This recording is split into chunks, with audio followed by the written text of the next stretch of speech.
been associated with Saint-Gobain for a long period of time. Welcome, sir. Mr. Venkar Ravindranath, Chairman, APMSME. Mr. B. Sundar, IFS, Special Secretary, Information Technology, Electronics Communication. Mrs. K. Sunita, IAS, Principal Secretary, Handloom and Textiles, Government of Andhra Pradesh. Dr. G. Srijana, IAS, Director of Industries, VC and MD, APIIC, CEO, Andhra Pradesh Economic Development Board and Government of Andhra Pradesh. Mr. Saurabh Gaur, Secretary, IT. My friend, Mr. Sanadi from Sri City. And senior government officials from Andhra Pradesh, office bearers of various industry associations, friends from industries, and the press.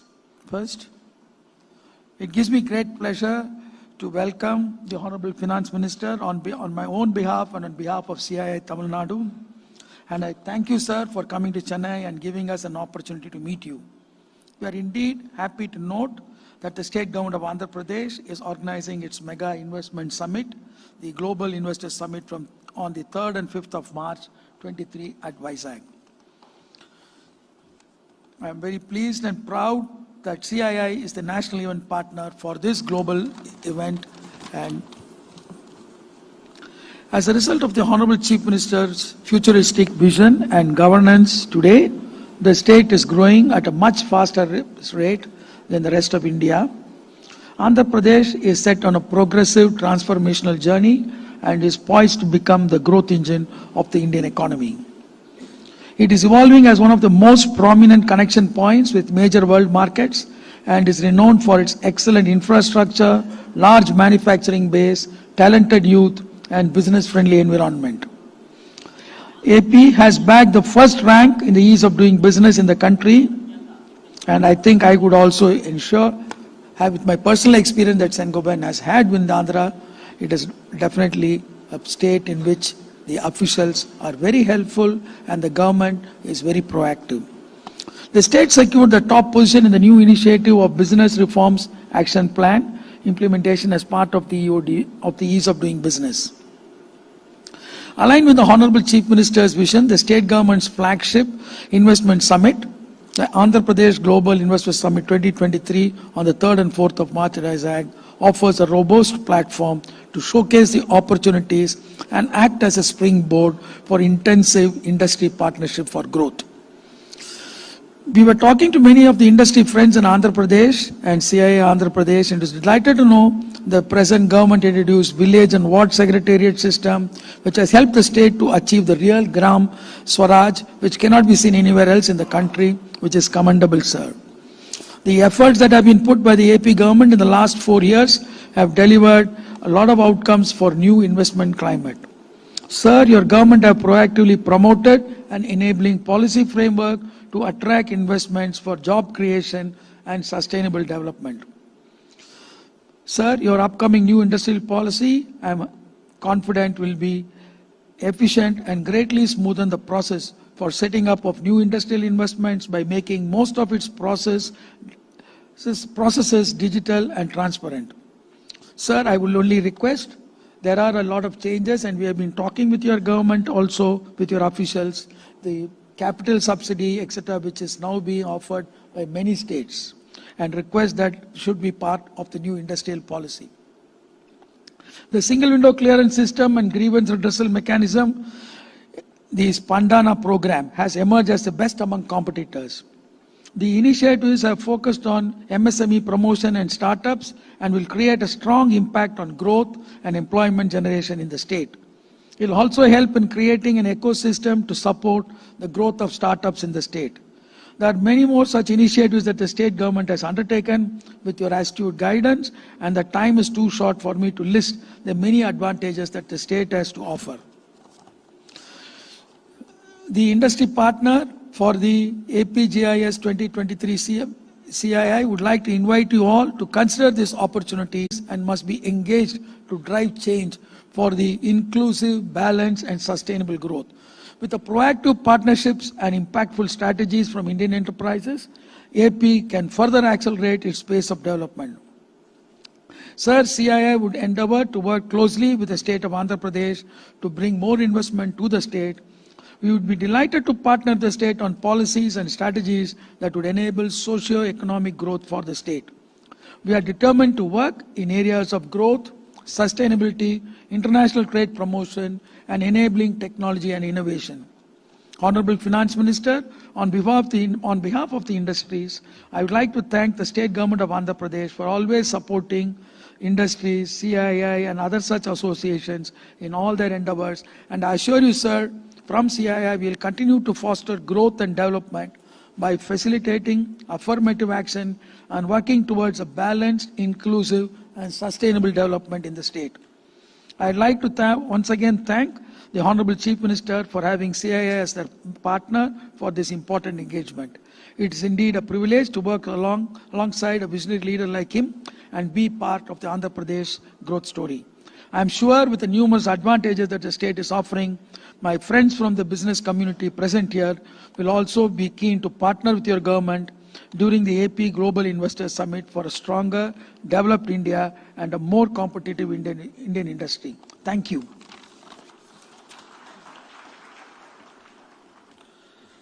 Thank you very much, Mr. Swaminathan, for setting the right context.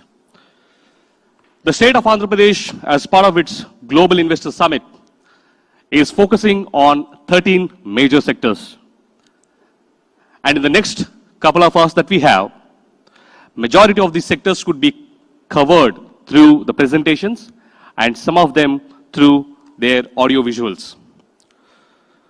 The single desk portal of the state of Andhra Pradesh, with all approvals as deemed approved within 21 days, the abundant availability of land, power and water at a cost much lower than that of the nation's average, a specific focus on robust infrastructure development along the corridors makes Andhra Pradesh not only number one in terms of ease of doing business, but also number one in terms of reduced cost of business.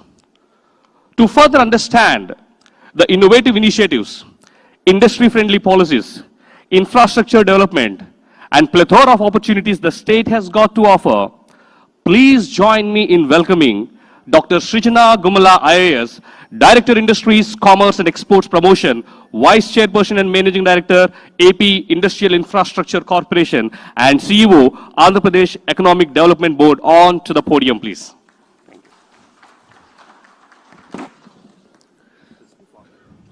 Thank you, Rajiv.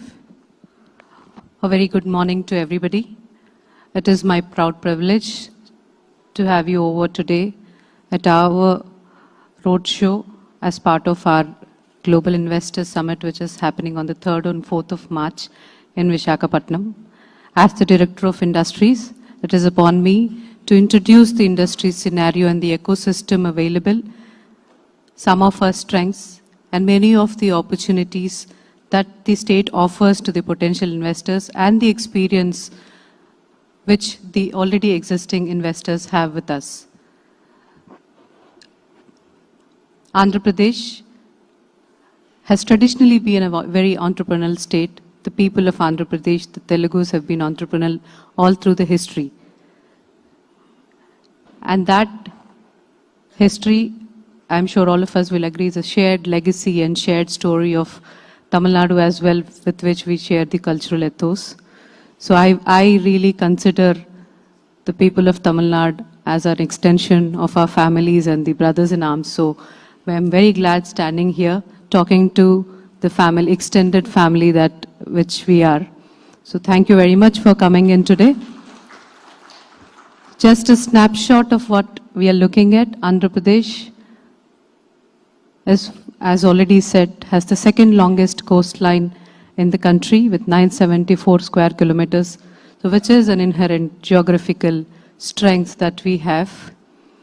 With 11.43% of growth rate in 2021, we are the highest growing state in the country. So that again, I would say, is an inherent strength which is with us. With 70% of the population in the workable age, the demographical dividend is again the inherent strength with us. 8% of the country's exports are being contributed from our state. All these certain inherent strengths, coupled with the administrative reforms and the ecosystem that we have built in the state, has resulted in the consistent ranking of #1 in the ease of doing business, which is evaluated by Government of India across all the states. The Business Reforms Action Plan, evaluated on Government of India, last couple of years, it is on 100% perception survey of the industries who are working with us. So on that, we have an exemplary 97.8% approval from all the investors who are working, which resulted in the number of ease of doing business. While we are talking about development, we are not far behind in the sustainable development goals. We work for the welfare of the state and take welfare and development equally together, which is why, again, we are ranked #4 in the sustainable development goals in the country, and 5th in the exports. So these are certain facts that we wanted to bring into you to set the context of the state that we are going to talk today. When I'm saying about the ease of doing business or the ecosystem that we have or the infrastructure we have, I'm not talking only about the large and mega industries. I'm equally talking about the MSME ecosystem that we want to build. Most of the learning we would be having shared along with Tamil Nadu. While Tamil Nadu is touted to be the best in the MSME ecosystem, we are not far behind is what I wanted to show through the statistics that I have presented to you. Just for the matter of fact, from 2019 until now, in the last 3 years, around 1.5 lakh MSMEs have started their shop in the state of Andhra Pradesh, with over 13 lakh people getting employed. So I'm talking of industry which is starting from a micro industry to a mega industry. So all have been taken care equally, or if I may say so, MSMEs have been taken more care in our state, while large and mega have been taken really good support. So just I've a little bit of an elaboration on the exports that I was talking, because both the states are good in exports, and we probably will understand the export language a little bit more conveniently, which is why I've given details of the exports that the state is proud of, which is contributing to a 13% of CAGR in the last 3 years. We are really strong in the marine products, iron, steel, ship and boat, residual chemicals, drug formulation, rice, granite stones and spices. These are the few of the products that we have been exporting in numbers which contributes to the volumes. $19 billion is the volume of the total exports that we do from the state. And I'm really proud to stand here and say, out of the 11 industrial corridors which are crisscrossing the country, 3 of them part of our both growth stories. So it's an opportunity I see where we can work together here. The industrial parks, the biggest advantage with Andhra Pradesh is the land that we have at our disposal, readily available for allotment. And if you can please notice, it is not concentrated in certain area, but spread across all the districts. So we want an equitable and equal distribution of development all across the states, and make use of the mineral wealth which is at the disposal of the state, and ensure that the fruits of development reach each corner of the states, which will be a win-win story for both the investor and the people of Andhra Pradesh who would be working with you. To set the context, the certain incentives that Mr.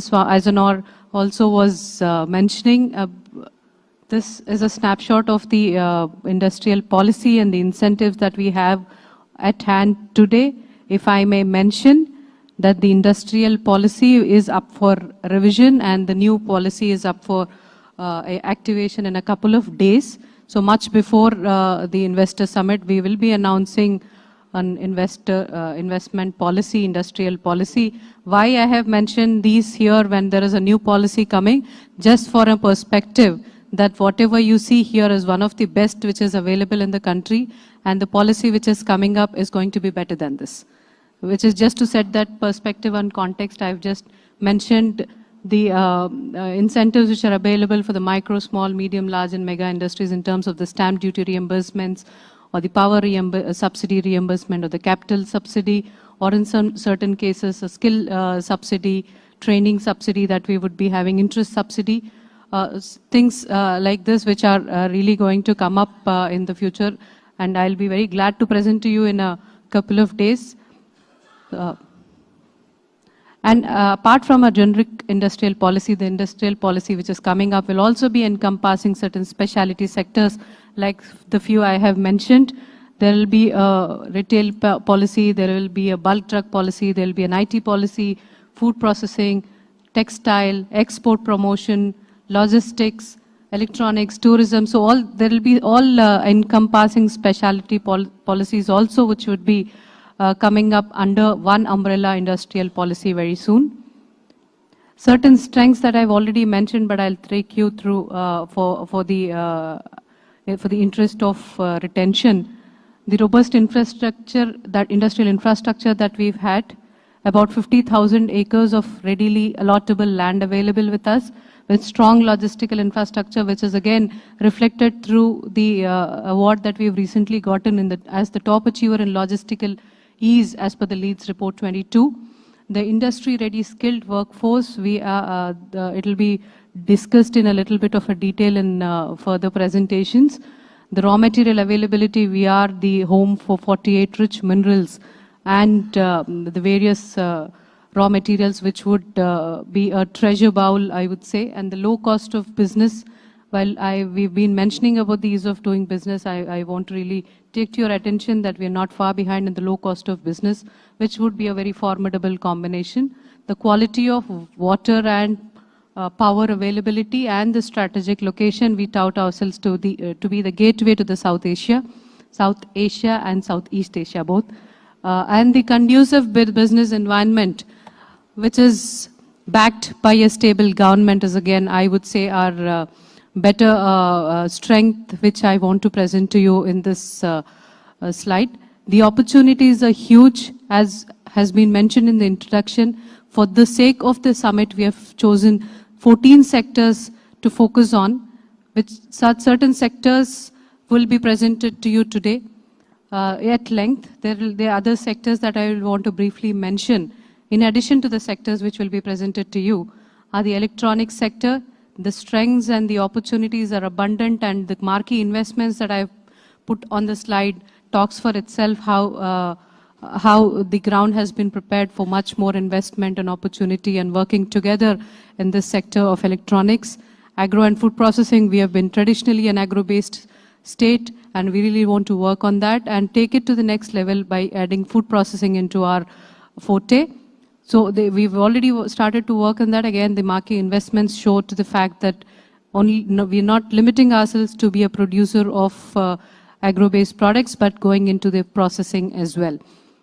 The pharmaceuticals, Andhra Pradesh has always been the pharma hub in the country, and in the COVID times, it is all for all of us to see how Andhra Pradesh and the pharma sector, which is working with us, has come to the rescue of the entire country in providing the medicines and the medical devices on time, where the times, you know, all of us know better how those times demanded of us to really scale up the production at a very short time, and Andhra Pradesh proudly had come to the rescue of the country, and which is what we want to build further on.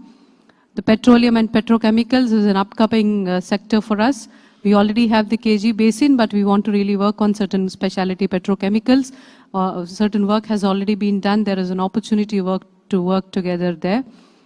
The industrial and logistic infrastructure, I have said in my beginning that we want to tout ourselves and turn ourselves into a logistical marvel and make use of our inherent geographical strengths, which is where we are working with multimodal logistic parks, both from the PPP sector and from the government sector. Few of the already existing logistical infrastructure has been presented to you in the slide. Automobiles and EVs. The future of automobiles is electrical vehicles, which is why we want to really work together in the EV. Raw materials would be through the RBKs and the farmers.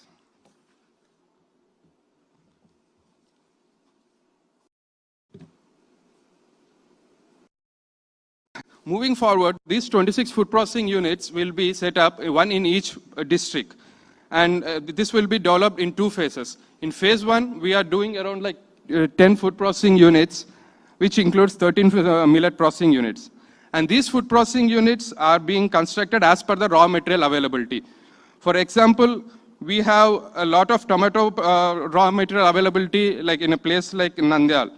So there we are establishing this tomato food processing unit, and banana in Kadapa, and so on. So moving forward, as Srijana ma'am has rightly mentioned, that the state of Andhra Pradesh, the industrial and the food processing policy is being envisaged with great incentives, and also the customized incentives are again coming forward for the mega and medium industries. And we all know that Andhra Pradesh stand number 1 consecutively for the 3rd year in ease of doing business, with approvals on land and developing industries envisaged in its policy.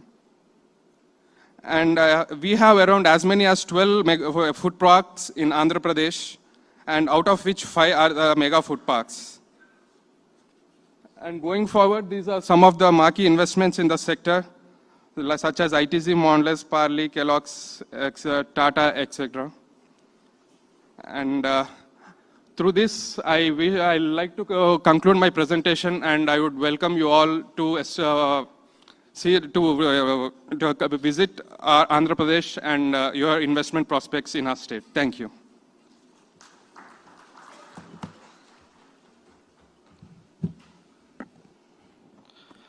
Thank you, Rahul. And if at all you're looking to register yourself, you can always do that on www.advantageap.in. Kindly register yourself for different kind of meetings and collaborations with the government of Andhra Pradesh. And you also have a QR code outside for you to download the e-brochure of the Global Investor Summit.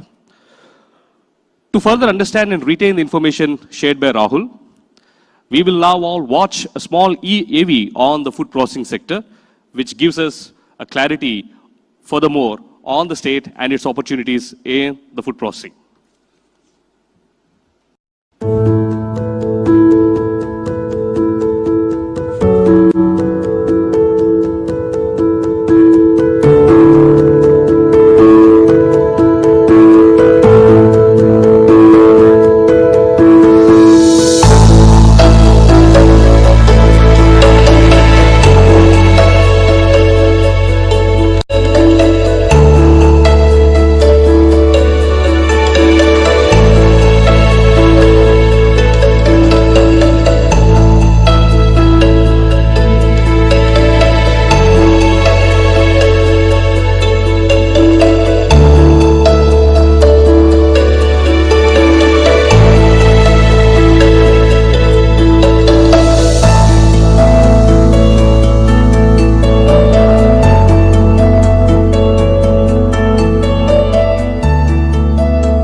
Very much.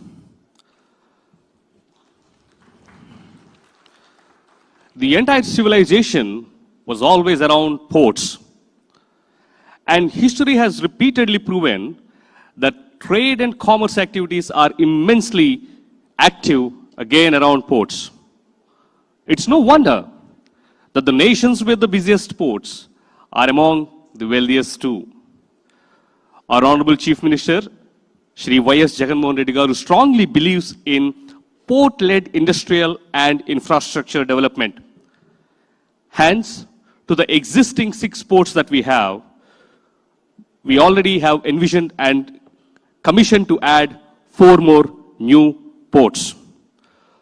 To further elaborate on the same, let me welcome Lieutenant Commander Shri Ravindranath Reddy, Deputy CEO, AP Maritime Board, to take us through the journey of the ports and what the state has got to offer us. Let's all welcome him with a big round of applause.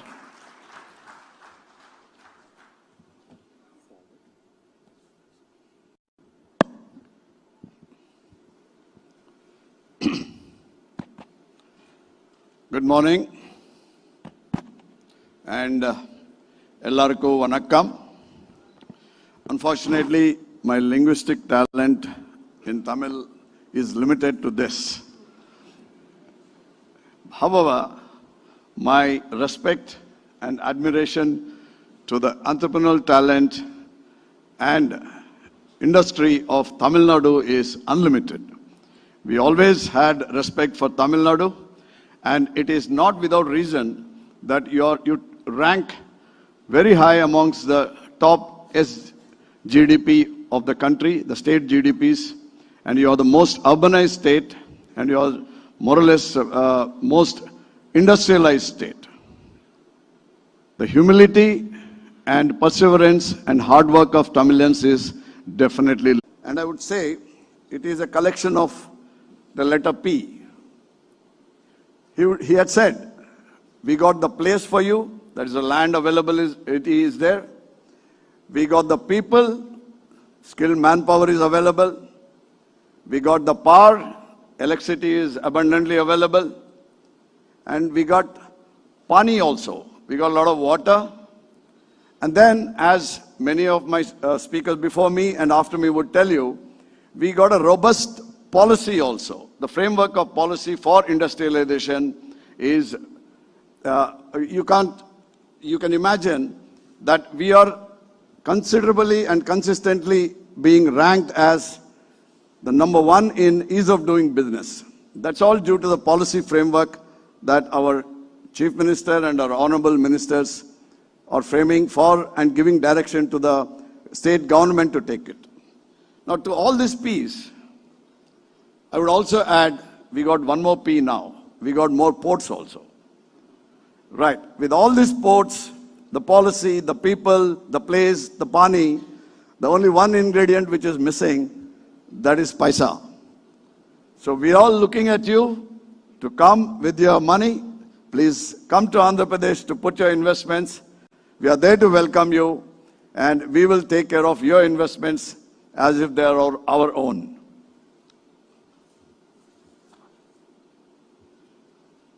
You may have noticed, now coming back to my core domain, the sea. Sea always gives back whatever you give it. You throw a bottle into it, it throws it back right at you. I would like to take that analogy and tell you, come and invest on the maritime sector in Andhra Pradesh.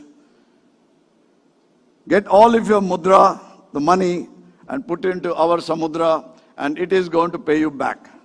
I can assure you, with all the infrastructure that we are creating in the ports and fishing harbors, there are a lot of opportunities which you can explore and exploit. And we are there to support you all the way and all along.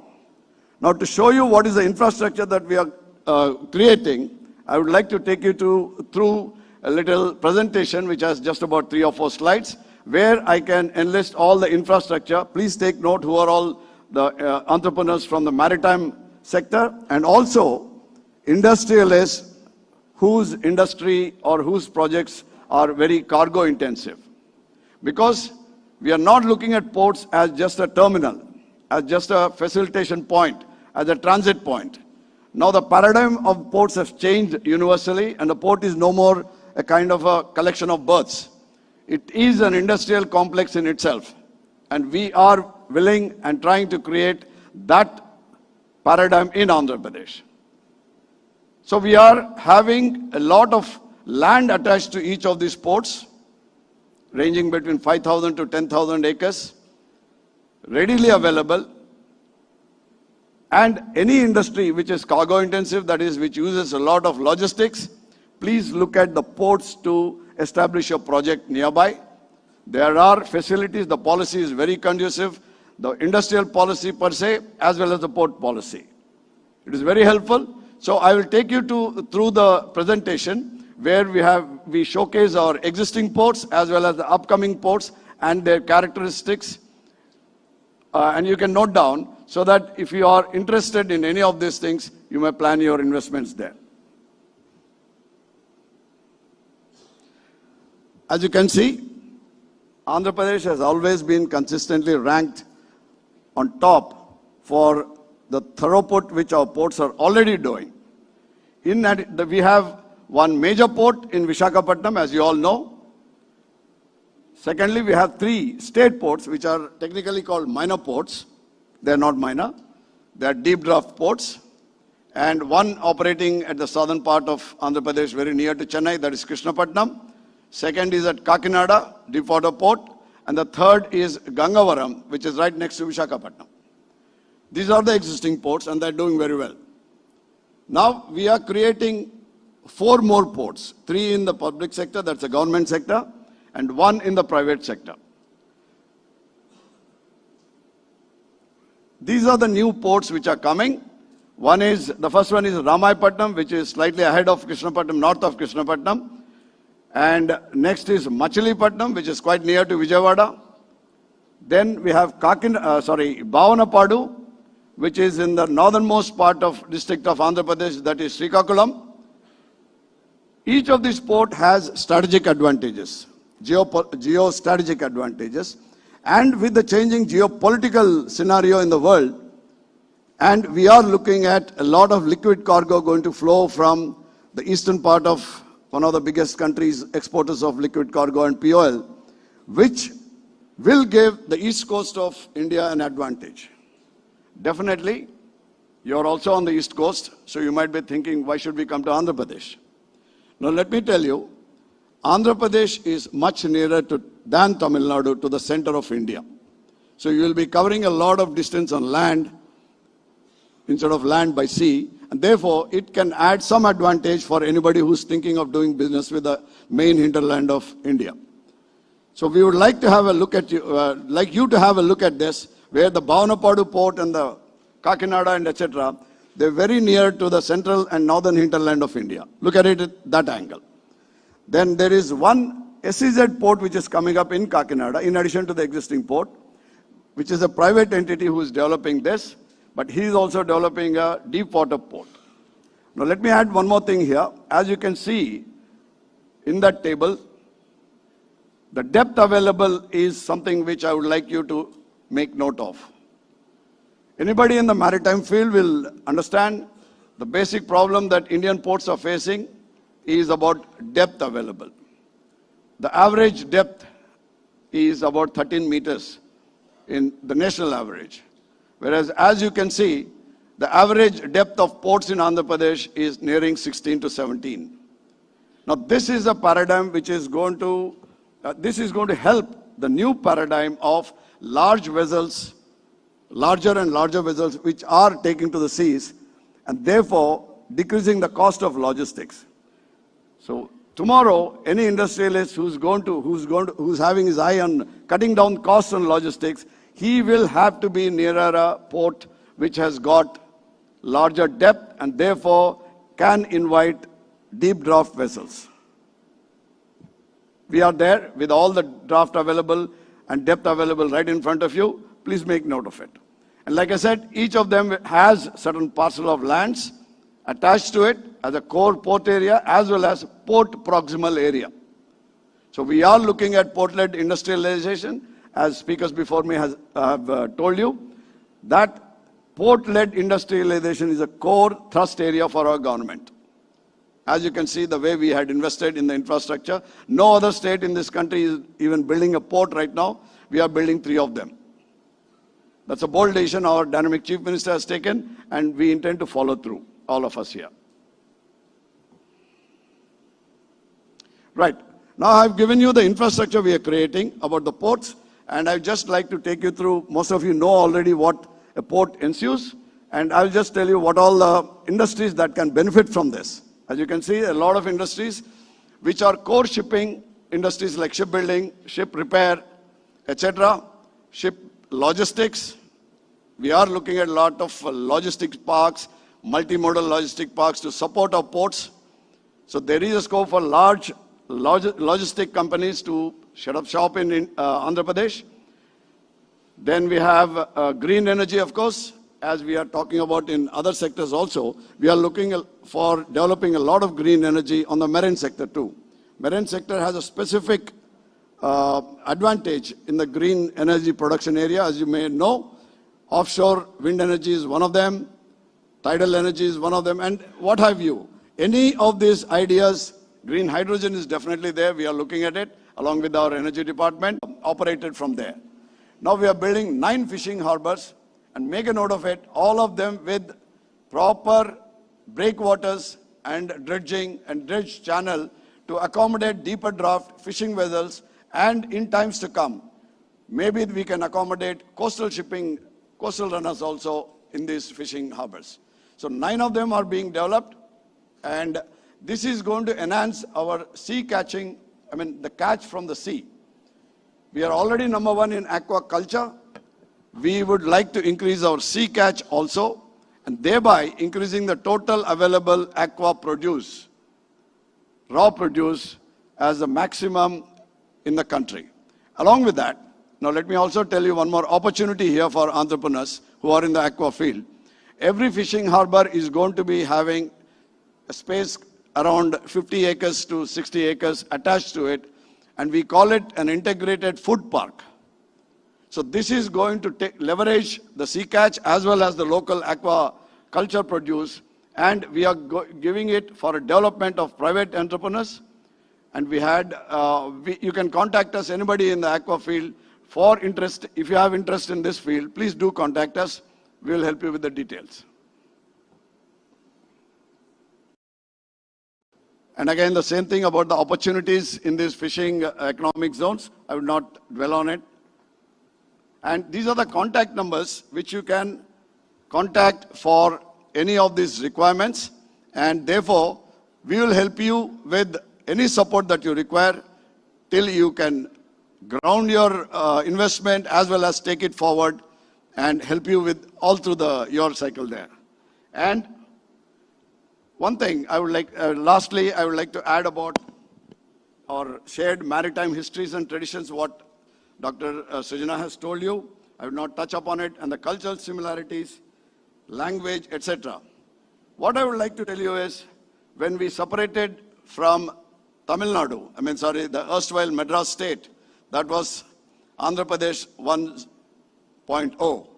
When we separated, and we were there with the Telangana, and together we were Andhra Pradesh 2.0. And today, as we bifurcated, we are Andhra Pradesh 3.0. And ladies and gentlemen, I would like to tell you, we are raring to go. So please do come to Andhra Pradesh. This is a different Andhra Pradesh. Approach us. We are there to look after your interests. Thank you very much. Jai Hind.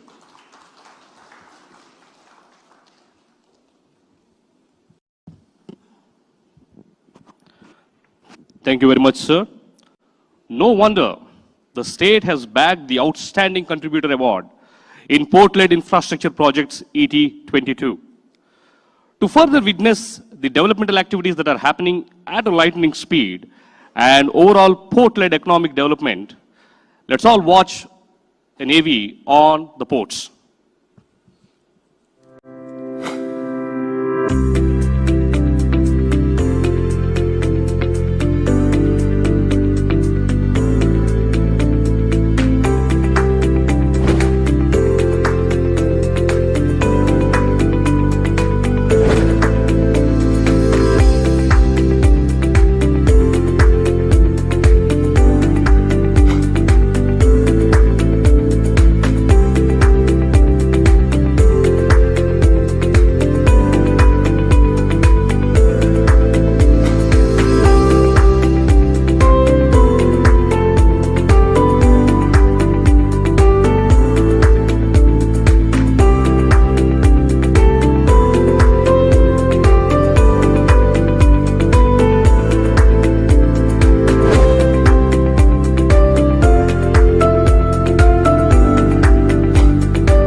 with two good examples right in front of us, be it Mr. Sundar Pichai from Madurai or Mr. Satya Nadella from Andhra Pradesh.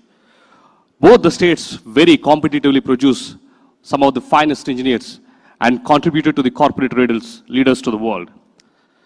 Let me also tell you that 25% of IT workforce and Indians in the US are from Telugu-speaking community. Apart from such talented workforce, the state also has a well-integrated electronics manufacturing clusters with complete value chain rightly integrated. With 3.5 million phones produced every month, that translates to 1 mobile phone per second, contributing to 10% of national electronics production and 5% to the nation's electronics exports. The state of Andhra Pradesh is the best investment hub for IT and electronics. Electronics and IT sector continues to transform lives, businesses, and economies across the globe and continues to be the focus sector of the government too. To know more about the state's approach through these electronic manufacturing clusters and its ambition to be the state of destination and hub for IT and electronics, let's hear it from the man himself, Shri Saurabh Gaur, IAS, Secretary, IT, Electronics and Communication, Skill Development and Training Department, for his insights on the opportunities in the state of Andhra Pradesh in the electronics and IT sector. Welcome, sir. Thank you so much, Rajiv. Honorable Minister, my colleagues from the government and industry champions, it is a matter of proud privilege for me to be presenting the most valuable sector, that is electronics and IT sector, and the opportunities that you will find in engaging with the sector in the state of Andhra Pradesh. So while my colleague Rajiv has given a great introduction, and the earlier speaker, Ravindranath Garu, he spoke about paisa and money and 5 Ps. I believe he meant value. And value is what, apart from the money and the investment that has to come, I believe we would want to invite you to the most valuable sector today. Look at the companies around you, and you'll find that the biggest companies today are the companies that are in tech. And that is where I think Andhra Pradesh also has a great play.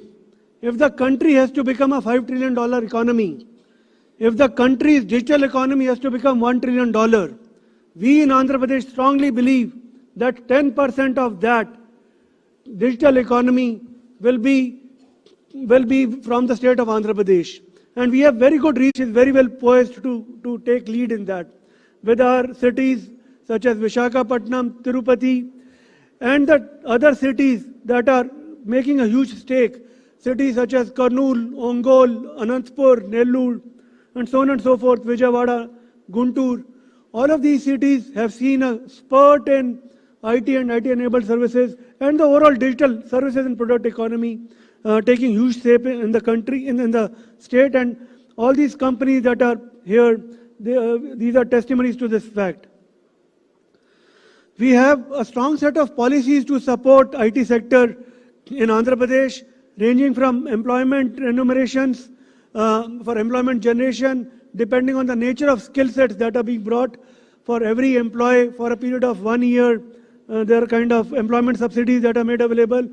Especially during the COVID time, we had work from home policies also, where we provided support for people who are working from home. So all these, the policy in detail is available, and we have set up a stall outside, and the engagement agency, EPITA, the volunteers available there to help you understand the policies much better. I'll not spend much time on it because to me, IT companies, more than the policy, it is an ecosystem that drives the investments there, and that is what we take pride in. Apart from the fact that there's a huge amount of land bank also that is available, and let me directly take you to the land bank, the IT parks that are there. So apart from the existing Seven Hills ecosystem in Visakhapatnam, where we have the Millennium Park, we have the Seven Hills that are dedicated for IT space, we have a lot of data center activity also happening there. The fact that there is going to be an undersea cable termination in near time in Visakhapatnam, and lot of innovation activities happening there. So to build upon that, in the greenfield airport that we are going to have in Bhogapuram, we have identified land and earmarked it for IT park. So in another 2 to 3 years, I believe this is something the likes that you see in other places, other parts of the country. We'll have a very strong, vibrant IT park coming at Bhogapuram. Next to that, we have in Tirupati, also not very far from the airport that is there. There is a IT park that is already coming up in Pallam. It is on 25 kilometers from Tirupati airport. And it is here again, we already have a lot of investor interest coming up. The fact remains that today in Visakhapatnam, we are short of IT, ready to occupy IT infrastructure. So we have lots of inquiries coming up. And that is where we are collaborating hugely with the private sector also, with the developers also, and saying that, look, these kind of investor inquiries are there, and how quickly can we turn it up? And how quickly can we make more and more infrastructure available? And with a 4 or 5 year horizon, we are preparing all these IT parks, all very strategically located, where I believe there is a lot of opportunity that is coming up. So Pallam in Tirupati is the next one. We actually have videos in all of that, and we are in the process of setting up digital twins also, so that you can have an immersive experience in terms of how these parks are going to be like, the rendered images, and also the existing development that is happening, so that one can, sitting wherever one is, understand how the park development is happening. There is another park within the Tirupati Tuda township where actually mixed-use development is happening. So residential facilities are coming up, and we have earmarked 25 acres of land for a mini IT park with a structure that is going to come out, a marquee structure that will come out there. Then on the Andhra Pradesh-Karnataka border, not very far from from Bangalore airport also, an hour and a half drive, in Teklodu, we have an IT park which has been proposed, for which land also has been acquired. So it is looking at IT and niche IT products. For example, if a lot of semiconductor design companies that are there, they would want to come and set up space there. Similarly, in the drone and robotic process, the human-computer interface ecosystem also, we look at this as our park to propagate this kind of ecosystem. There's another IT park not very far from Teklodu. It is in Kapalbanda, where again we are proposing IT development activities. And we are happy to engage with you, understand your specific needs, while we provide the general infrastructure in terms of power connectivity, in terms of water availability, excellent connectivity. These are all adjacent to national highways, so that connectivity is not an issue. But also other needs, the hygiene requirements that are there for an IT park to flourish. We would be happy to bring all of that together for you.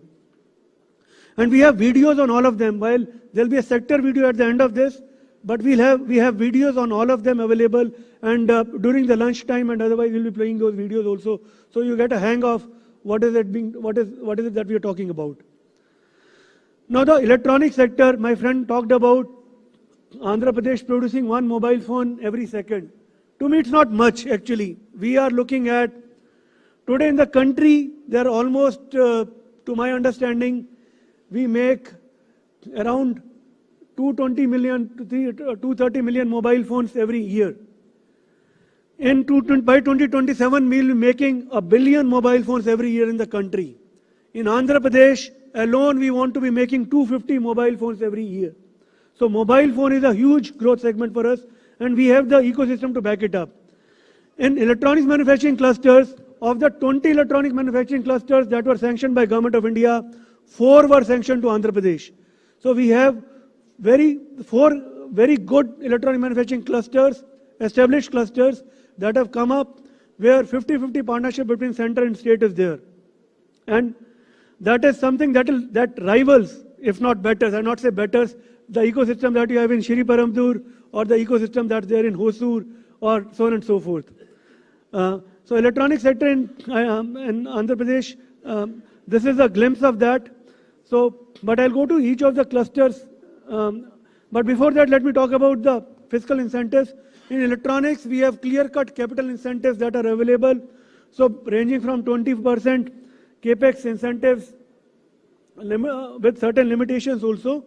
but strong capital incentives and very well neatly laid out capital incentives also. So it doesn't take any time in processing them. Apart from that, land is available, developed by Andhra Pradesh Industrial Infrastructure Corporation. Land subsidies in terms of stamp duties waiver are available. And apart from that, power is available at a very discounted rate. So we have two zones. Zone A is Tirupati and the associated ecosystem. Zone B is the newest electronic manufacturing cluster. In Zone B in Tirupati, in Kadapa, Koparthi, that is where, if you had followed, not very far from there, we had the steel plant inauguration also. Then we will soon have the biggest CCTV manufacturing factory in the entire country also. Almost 5 million CCTVs per year being manufactured there. That is coming up there. So here we provide power at 4.5 rupees per unit. We also provide here capital subsidies which are slightly of a higher magnitude. The land is also available here only presently at 12 lakh rupees per acre. The ready-built factory sheds are available here at ranging from 10 rupees to 15 rupees per SFT per month. So it is a really attractive package that is made available here. On top of that, there is production-linked incentive scheme also, which is made available in the YSR EMC in Kadapa, Koparthi. And this is also 5 kilometers from the Kadapa airport, which is a greenfield airport under Udan, but which is only going to go bigger and better because we have the electronics cluster, we have the pharma cluster, textile cluster, steel factories, and lots of other associated developments coming up there. So this is the PLI that is offered at YSR EMC, the electronic manufacturing cluster, where at 100% of the fixed capital investment spread over 10 years, we start giving you production and incentives ranging from 5% every year on the production value going up to 1%. So whichever companies are getting Government of India PLI, they are automatically eligible here. Companies that are not getting Government of India PLI scheme also, whether you are engaged in air conditioners or CCTVs or smart meters or components or any other electronic and telecom device, and we have a fairly liberal definition of that. We are happy to bring you to Andhra Pradesh, to Koparthi, and offer you production and incentive scheme also. So these are the clusters. This is EMC Tirupati 1. This is where we have Dixon, we have Munhoth, which has set up the first battery manufacturing plant in the country. And it's not battery assembly, it is from cell upwards that even cell manufacturing also is happening there. So almost 2 gigawatt energy battery manufacturing unit has been set up there in Tirupati. And then we have now Neolink also manufacturing the mobile and the customer premises equipment devices for Reliance and also for a couple of other players also. We have HKC, Resolute, and so on and so forth. And we look at some of the other players also coming here. This is the EMC Tirupati 2, which is where we have the Chinese majors like Wingtech, TCL, TT. The biggest display plant in the country is in Tirupati. For the television screens display, the mobile display, and soon we will have further value addition, pure cell manufacturing also happening here. So we have Wingtech, TCL, and we are looking at Napino and VVD, and these are the other investor interests we are looking at. Dixon has a very big go here, and then the camera module company, not to forget, Sunny Opotech, which manufactures camera modules for almost all mobile manufacturing companies. So as you see, the value system is going deeper into that. From the mobile phone assembly and the television assembly, now we have the mechanics, we have the optical modules, we have the printed circuit board assembly, we have the display, and so on and so forth. Soon we'll have capacitors, resistors, active and passive devices also coming to Andhra Pradesh. And we already have a few actually.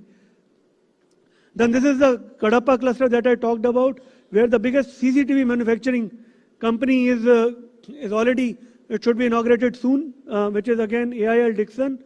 And then we have companies coming up in IoT space here, also in optical fibers and in smart TVs and television manufacturing. So I think this is our cluster for consumer electronics and so on and so forth. And then the Sri City EMC, I'll not talk about it. The champion himself is here, Mr. Ravi Sana Reddy, who has set up a fabulous ecosystem, and electronics manufacturing cluster is only a part of it. But here again, we have lots of air conditioning. So 9 out of 16 air conditioner manufacturing companies that got production and incentive from Government of India 9 of them have come to Sri City. So that speaks a lot about the fact that Sri City will become 50 to 60% of air conditioners make in India, make for the world will be happening here. And this is not, even the industrial air conditioners also are coming there. Then there is a great opportunity coming up in Kosalanagaram, which is 40 kilometers from Chennai, where we are sitting today, or from the airport, right on the border in Tirupati district or Chittoor district, from what I understand, where again beautiful, it is, one has to see it to believe it, located in very beautiful climbs with a lake, a hill, and connectivity to the national highway. I think that's another place that has a huge future ahead. We have APITA, Andhra Pradesh Electronics and IT Agency, as our nodal agency. APITA has set up a stall outside. We have the draft MOUs also available with us, and also the fact that if you have to do a registration on the portal, I'll be available outside after the meeting, and we'll be happy to take investor queries there. So thank you so much for your time today, and I look forward to your participation in the electronics and IT system, and not to forget the drones and emerging technologies sector also, where I believe we'll be having further discussions later on. Thank you. Thank you very much, sir, for such energetic and passionate presentation on IT and electronics. The state, apart from being #1 in horticulture, it is also among the largest producer of cotton, second largest producer of raw silk, and stands fourth in jute production in India. The state is right now focusing on further enhancing the ginning, spinning, and processing units. With raw materials easily accessible and processing units being the focus of the government, the state is going to be the best ideal location for investments in textiles and apparels.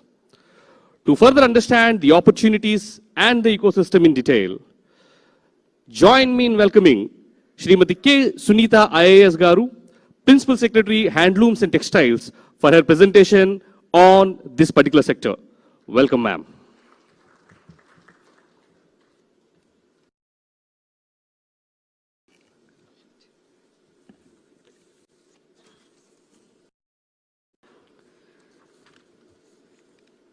Respected Minister for Finance, Planning, Commercial Taxes, Legislative Affairs, Skill Development and Training, Shri Buggana Rajendranath Garu. Secretary IT, Saurabh Gaur. Srijna Gumala, Director Industries. Past Chairman CI, Mr. Ethan Hover. Sannareddy, MP Sri City.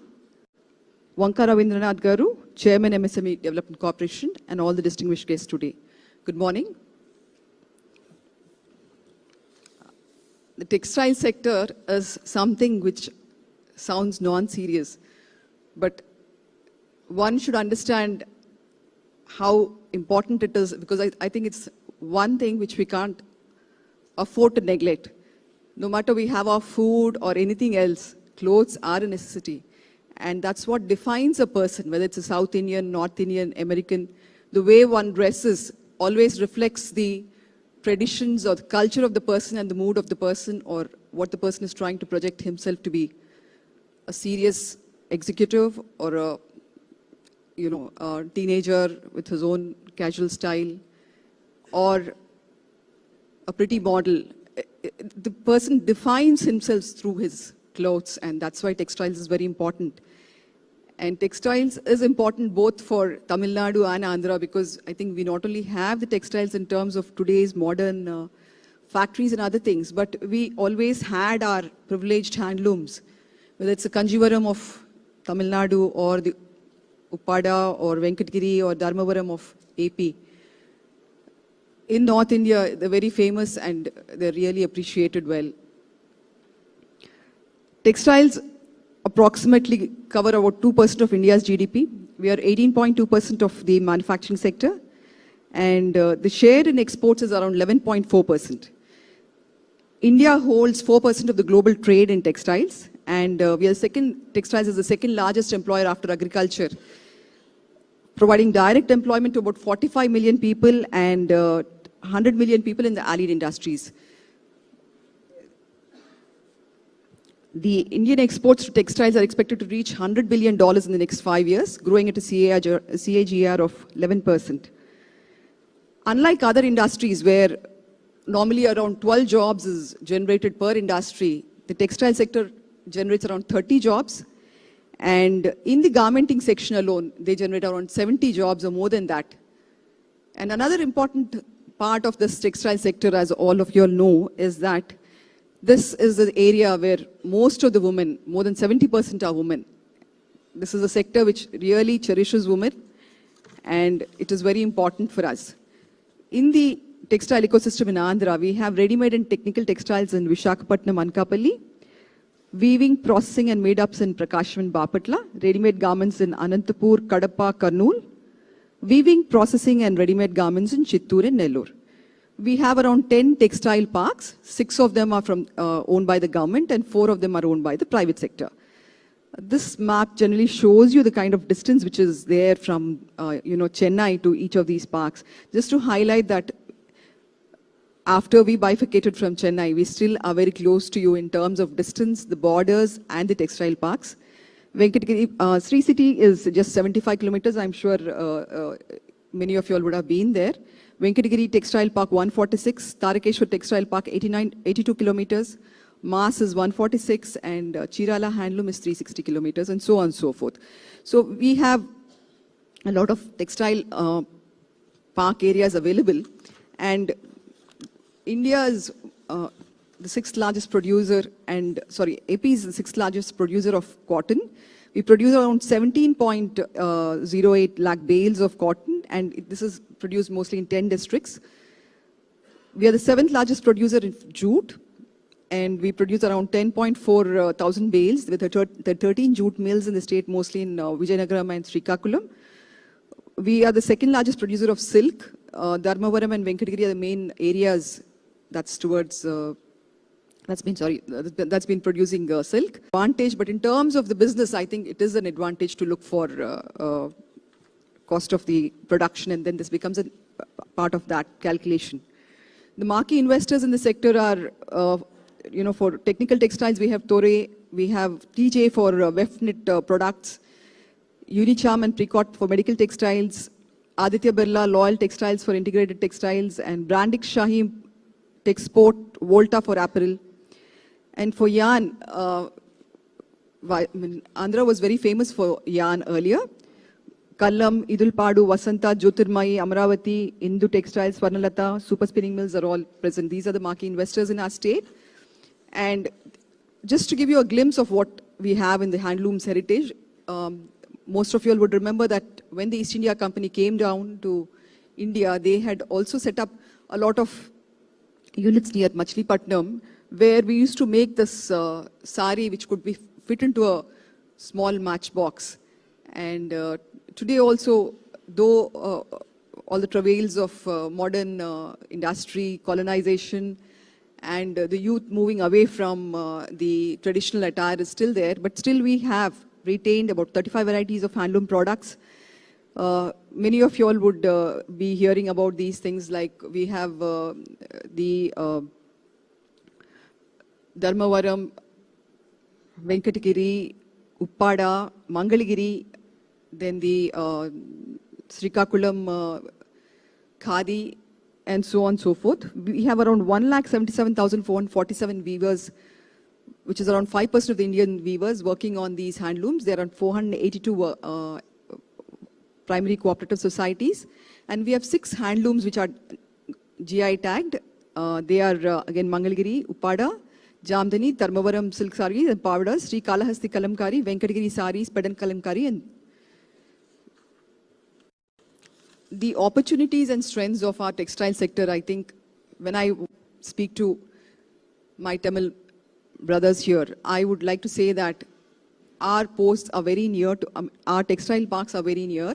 We are separated by a border, and based on the past experiences of sharing our state, culture, the dance forms, the music forms, the actors, actresses, sometimes even the politicians, we all have always been working together.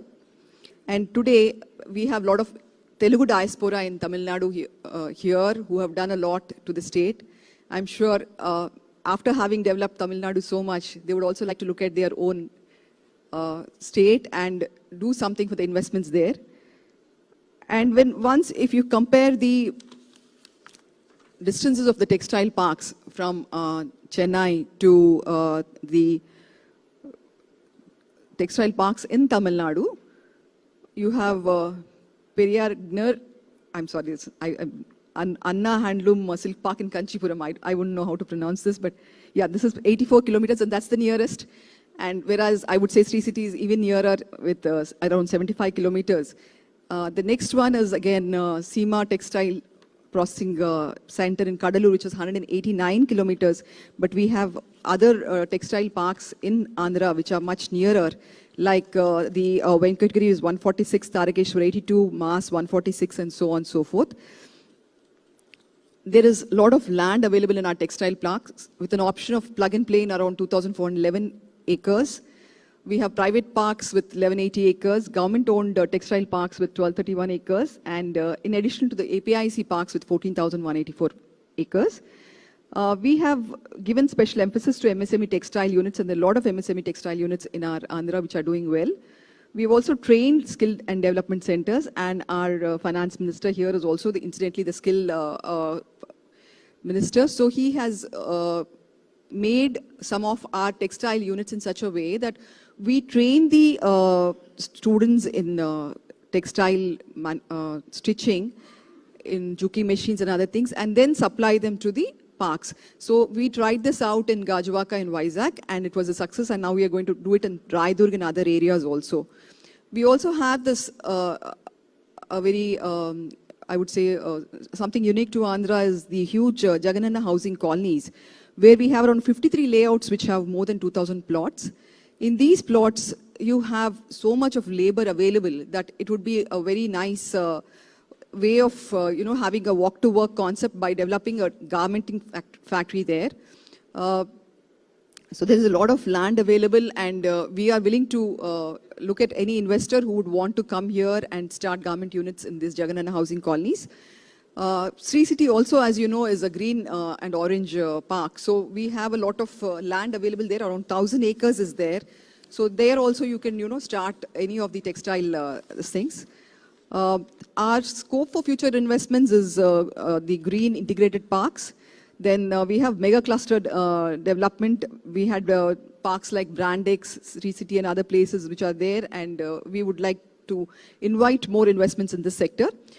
We also have a scope for export-oriented units. The textile exports for India stood at $33 billion, of which AP's share is only $417 million.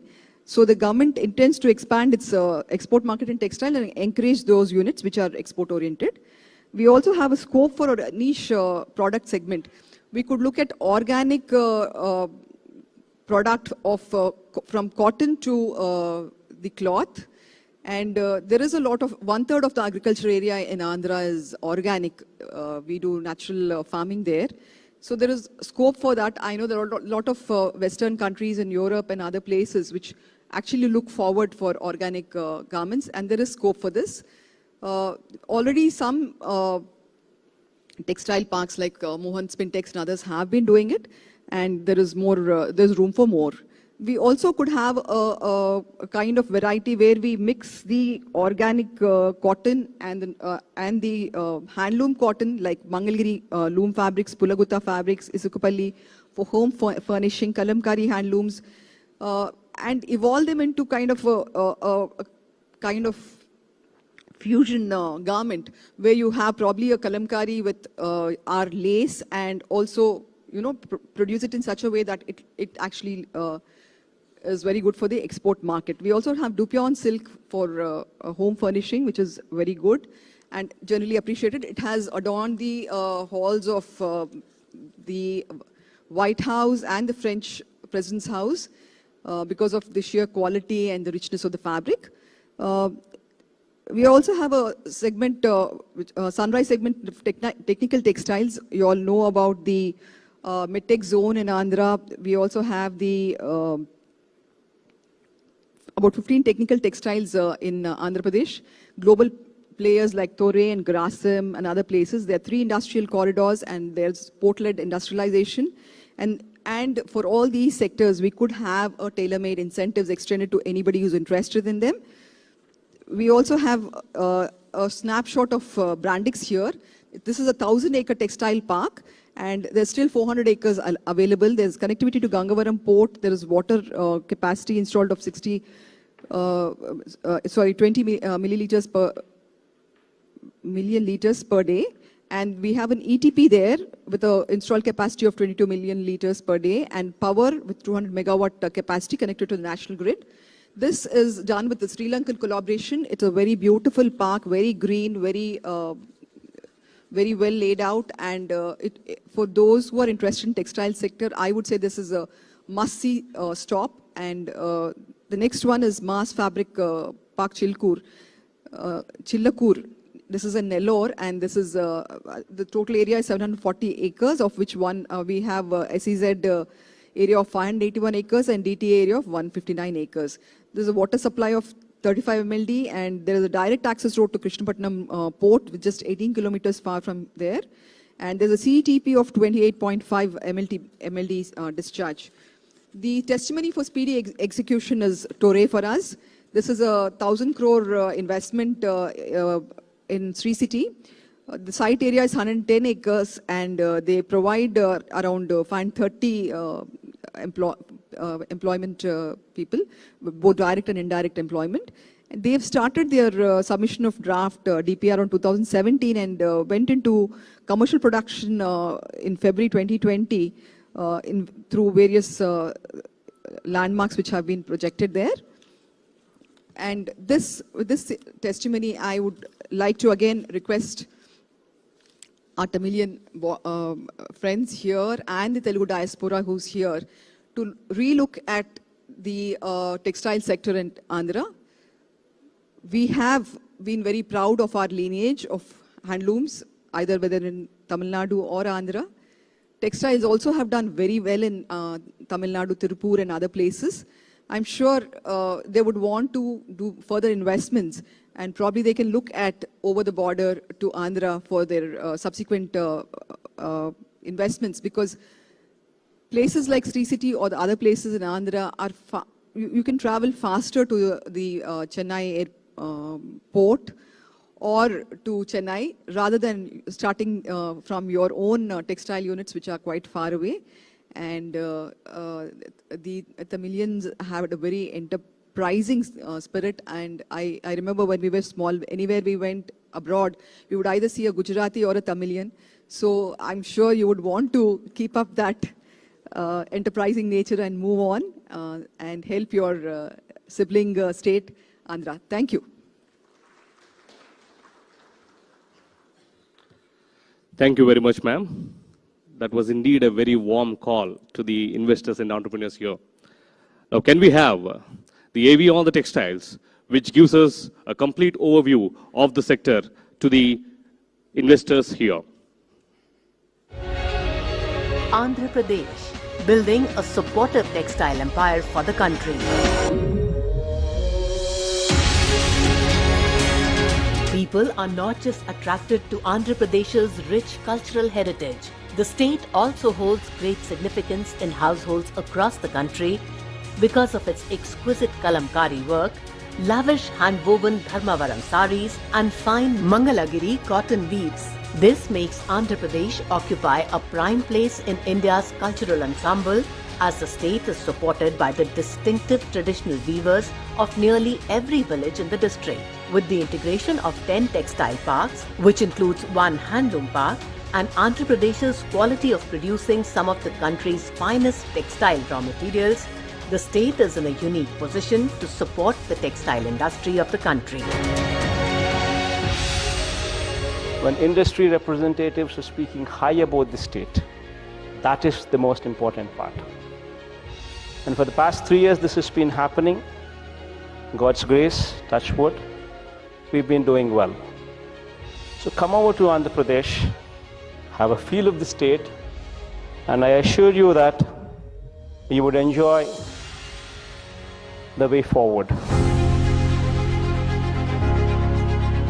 The robust weaving environment with 35,176 power looms and 10,244 shuttle-less looms attracts industrialists to the state as a fast-growing manufacturing hub in the country. This ecosystem is supported by training program centers in Vizag Apparel Park to provide a supply of manpower to garment units. Andhra Pradesh rules as India's top cotton producer, the second largest producer of raw silk and the fourth largest producer of jute in the country. This resource availability combined with a well-developed ecosystem makes Andhra Pradesh appealing to the textile industry and provides enormous opportunities for entrepreneurs investing in value-added segments throughout the textile value chain. In the future, the industries would be encouraged to set up their units subject to compliance, that is garmenting units, etc., in the vicinity of Buggana housing colonies. This aims to promote the concept of walk to work with readily available manpower and encourage women to participate in the labor force to bridge the gap. The state is home to various mega and large textile units producing home textiles, yarn, technical textiles, medical textiles, garmenting and apparel, which creates a value chain making AP a suitable ecosystem for textiles. A mega textile park in an area of 1,000 plus acres is proposed, which further gives investors a lucrative opportunity to build a textile empire.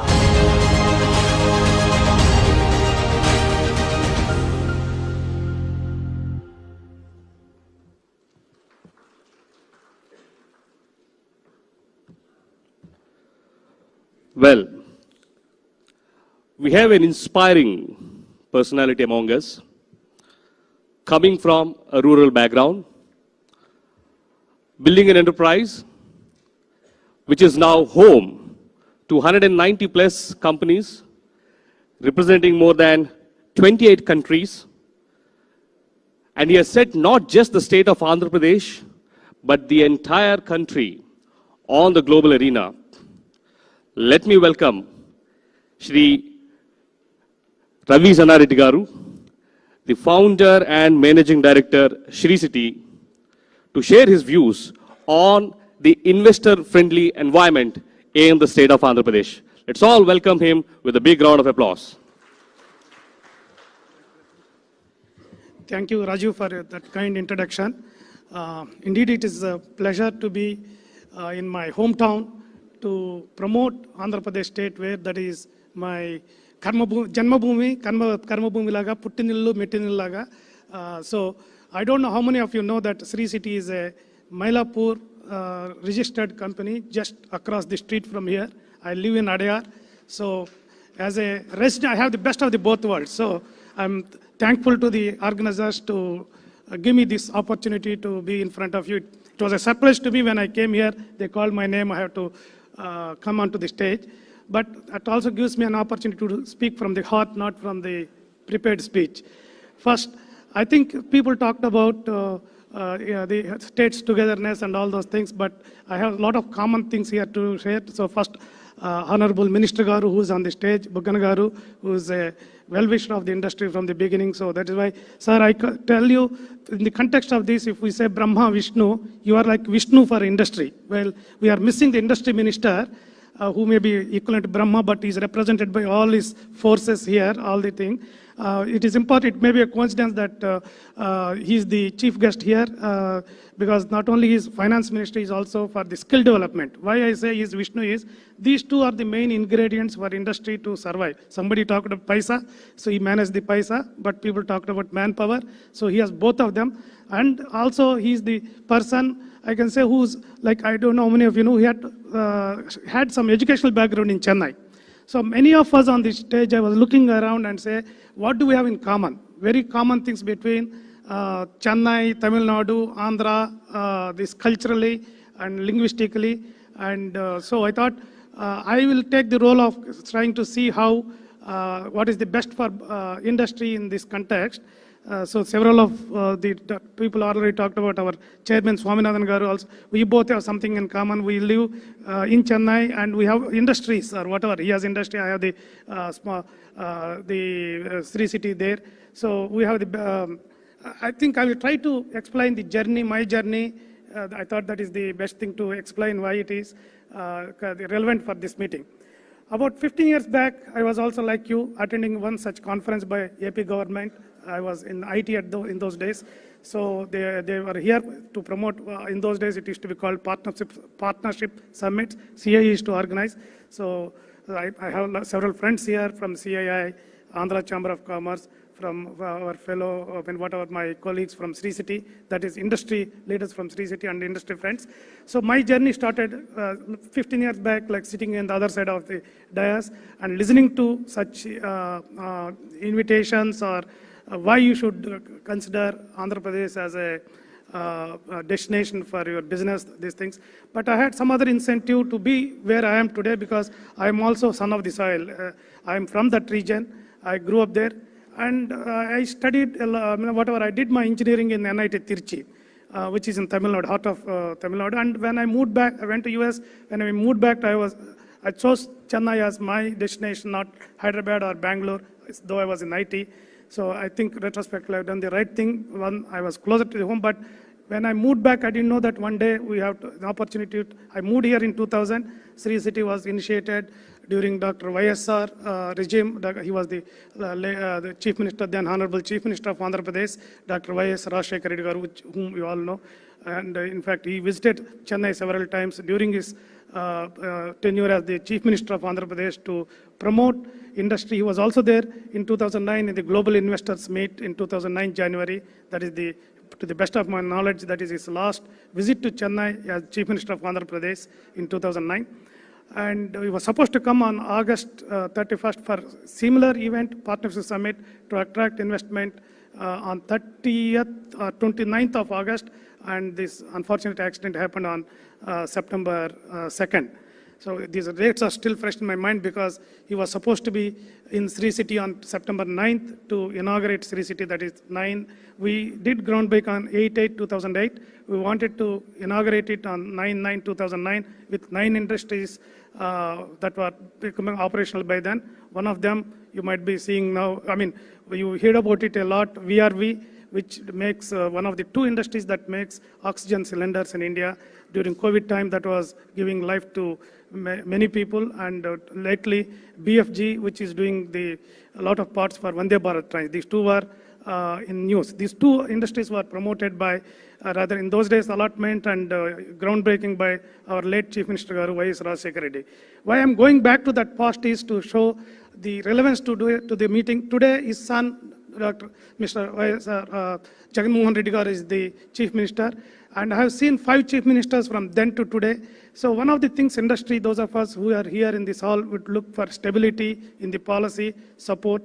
And I think I can say proudly, since I have done this is with my whatever experience in last 15 years of our journey, the governments may change, officers may change, but one thing that is constant is the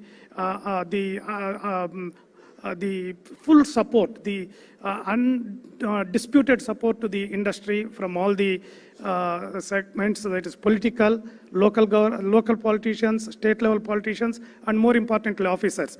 So that is one thing I can proudly talk about in front of you as a resident of Chennai. So this the not because I don't even want to talk about Sri City because there was enough said about Sri City, where it is, what it is.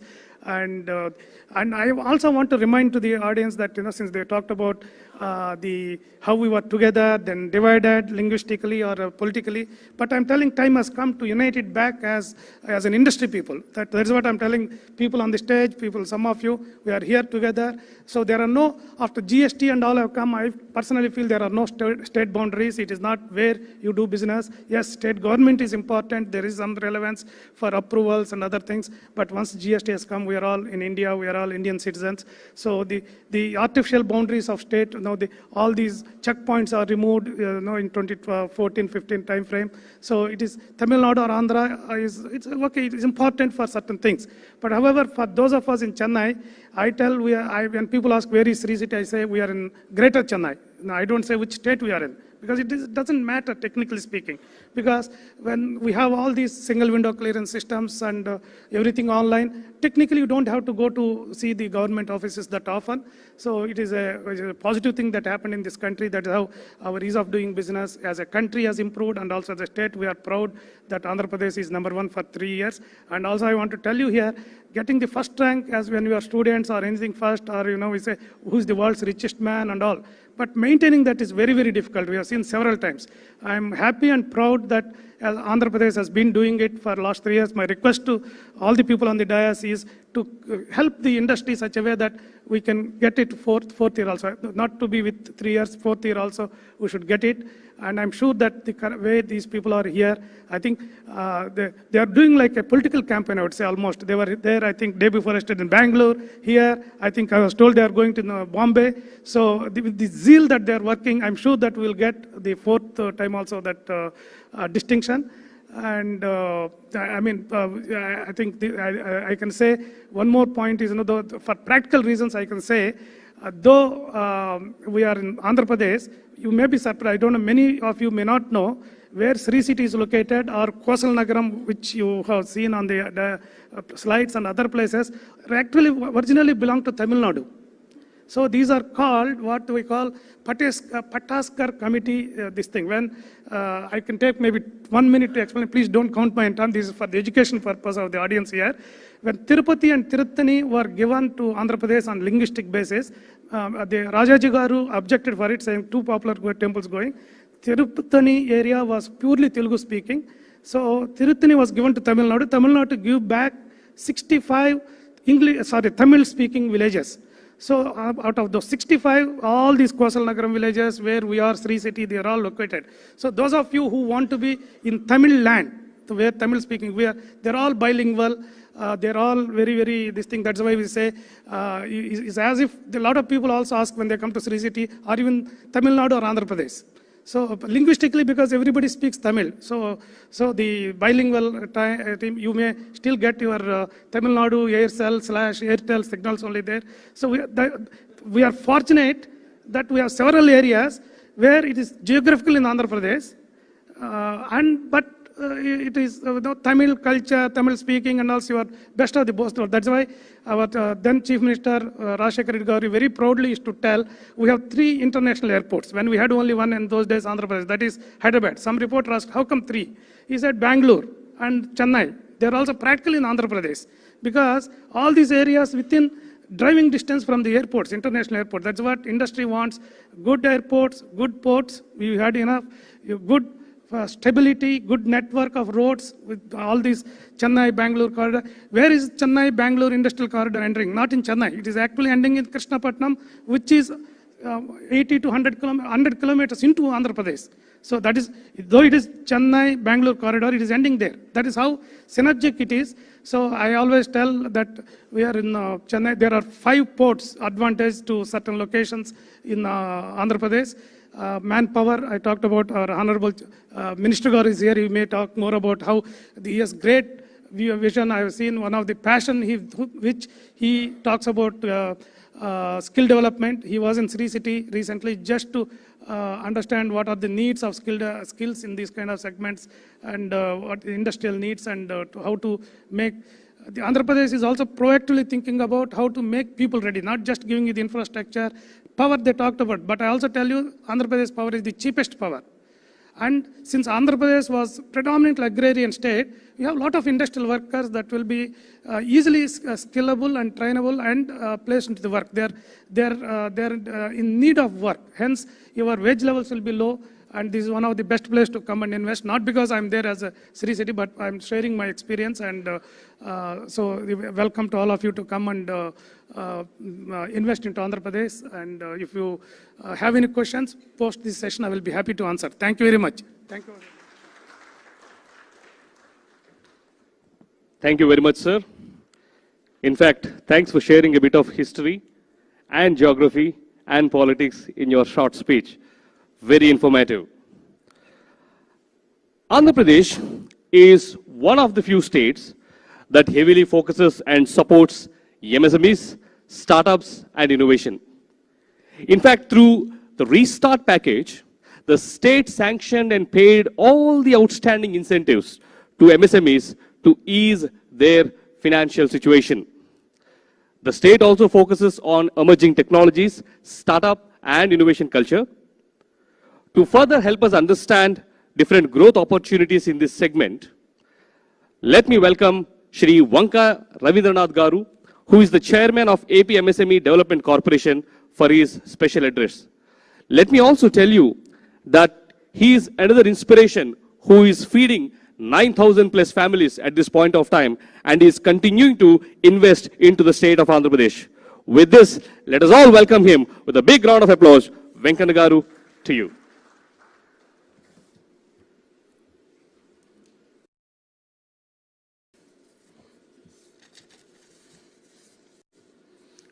Namaste.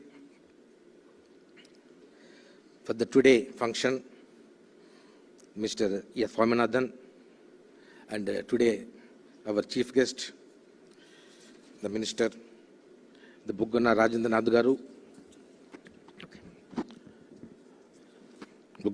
Garu, and our state young and dynamic IAS officers, and my colleague, the chairmen, and other entrepreneurs. Today I am very happy to came here to see all of you. But I'm a little bit nervous. Before me, everybody talking big projects, ports, textiles, and engineering and everything. But the small scales, came from MSME sector. But MSME sector, Tamil Nadu is very best. In your government, you are proven all facilities, all infrastructure. You are enjoying a lot of benefits from the central government, everything. So now, after this government, our Chief Minister, Sri Jagannath Reddy Garu, very much focused on the MSMEs. Why MSMEs? He always very much stressing MSME is the backbone of the big corporate. You know, everywhere, because I am wearing the coat. The button coming from the MSME, the sewing thread coming from the MSME, a collar that is coming from MSME, the cloth is coming from MSME. So like this, all together they join one corporate company, they make a big coat, Raymond's and Exam and H&M, they are doing. So this, once we create a lot of MSMEs, automatically corporate will come, generation will come. Yeah, that is my Chief Minister idea. Now, in India, Andhra Pradesh having very good number of MSMEs. Now, in our government, when our government coming 3.5 years, 5,61,235 employment generation happened in MSMEs. And also, in the state, 40% exports under MSMEs. So, yeah, this is the good achievement in our Andhra Pradesh. And we have so many raw materials. We have so many agricultural items. We have so many minerals. As my colleague said before, Tamil Nadu having lot of intelligence, lot of concentration. Especially Tamil Nadu engineers are very much intelligent, very much work-oriented. So these people put attention on these raw materials. Definitely, the both will grow. Our farmers will grow, you entrepreneurs will grow. So the government also providing good infrastructure, plug and play for that constructions, everything, it is available now. So you please, the propaganda in all your associations and ask them, come Visakhapatnam and learn more things about Andhra Pradesh and its facilities and invest in Andhra Pradesh. And the next phase, I came also from the textile as background. In 2004, I established 16,000 spindles capacity spinning mill at West Godavari, Tanuku. After 2 years, I got incentives around 2 crores from the late Sri Rajashekhar Reddy Gari on that government. So every year we are getting very good support from the government. We are again reinvesting the project.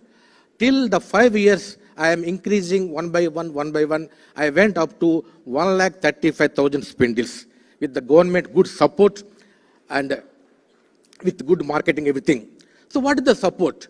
When I need electrical power, a state government, they established uninterrupted the power. They are giving 2 rupees incentives per unit. So these 2 factors, we are competing very much in this category. So we won in this business. So my friends, as I said before, the Textile Commissioner said, cotton is main material for Tamil Nadu and Andhra Pradesh. There is a good, that cooperation is there. Because Andhra Pradesh, the cotton, everything going to Salem, Erodu, Coimbatore. They are making fabric, and again they are making Tirupur, and they are making fabric and dyeing. They export from that either the Chennai or in the Tuticorin port.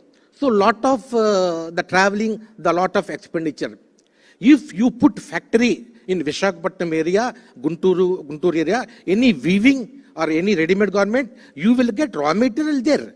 All type of cotton. Andhra Pradesh is having a very thin cotton, thick cotton, the corded cotton, combed cotton, all varieties are available. The stretched cotton is available. And now so many, the blends also are available. So you can save minimum 10 to 15 rupees the cost per kg. Nowadays, 10 rupees, 20 rupees is the big money in the textile. So you please introduce all your Tirupur mills and that Coimbatore, the Textile Mills Association, everybody invite to Visakhapatnam and check the environmentals, check the land, check that those facilities and invest industry there. It will be a very grand success for Tamilians, because the Tamil Nadu is the main, the fabric, the people. To compare to Andhra, all the players, the fabric, the players are here. So if you people coming to Andhra Pradesh, definitely you will get more profit, more benefit. So welcome all to Visakhapatnam, and you can enjoy Andhra Pradesh state government, the facilities. Thank you very much. Thank you very much, sir. That has been very practical and to the point. While we said there are 13 focus sectors, and due to the paucity of time, we thought we would show you all those 13 focus sectors in one single video so that you get the complete understanding of what the state of Andhra Pradesh is and what it has got to offer for you. Can we play the AV Advantage Andhra Pradesh, please? India's gateway to Southeast Asia. 974-kilometer long coastline.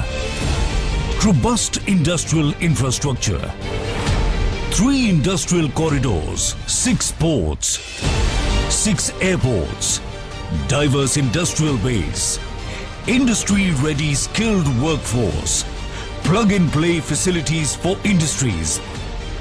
Number 1 in ease of doing business based on 100% perception survey for the last 2 editions. Advantage Andhra Pradesh, where abundance meets prosperity. A new era has begun in Andhra Pradesh, an era of innumerable opportunities and immense possibilities. Dedicated efforts of the visionary Chief Minister, Honorable Shri Y.S. Jagan Mohan Reddy, has carved a new identity for the state by measuring up to all parameters of development, trade and investment. The performance stands testimony to our belief that right infrastructure and enabling policies, these two are very, very important. Andhra Pradesh is powering its development through the available land, water, forest and mineral resources. The state is a logistics marvel on the eastern coast with a coastline of 974 kilometers, which is the second longest in India, thus making it a gateway to Southeast Asia. The state has retained its top position in the ease of doing business for the last few years. Quality power and water availability, a conducive business environment, low cost of doing business, vendor base and supply chain linkages, and proximity to R&D hubs and markets give Andhra Pradesh a 360-degree advantage in every sector.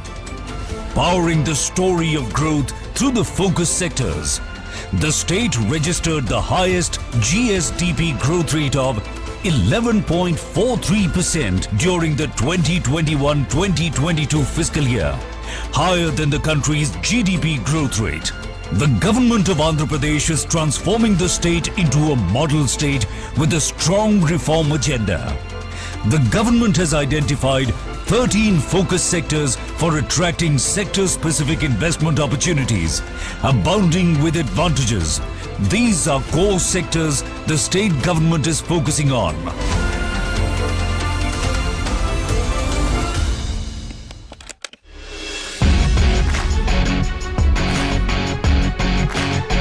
Andhra Pradesh is at the forefront of developing industrial infrastructure. The state has an abundant land bank of approximately 46,000 acres of industrial development, with industrial zoning as the key focus area to provide a risk-free, investment-friendly environment. A big credit for immense success in every field goes to plug-and-play model and industrial hubs. This includes YSR Jagannath Mega Industrial Hub, YSR Electronic Manufacturing Cluster, Industrial Corridors, PCPIR and Beach IT model. With 6 airports, the state has the largest number of operational airports. Air freight traffic is increasing impressively year after year. State-of-the-art cargo handling facilities are available at major airports. Taking benefit of the strategic state to have 3 industrial corridors for accelerated development across the state. Visakhapatnam Chennai Industrial Corridor, Chennai Bengaluru Industrial Corridor, Hyderabad Bengaluru Industrial Corridor.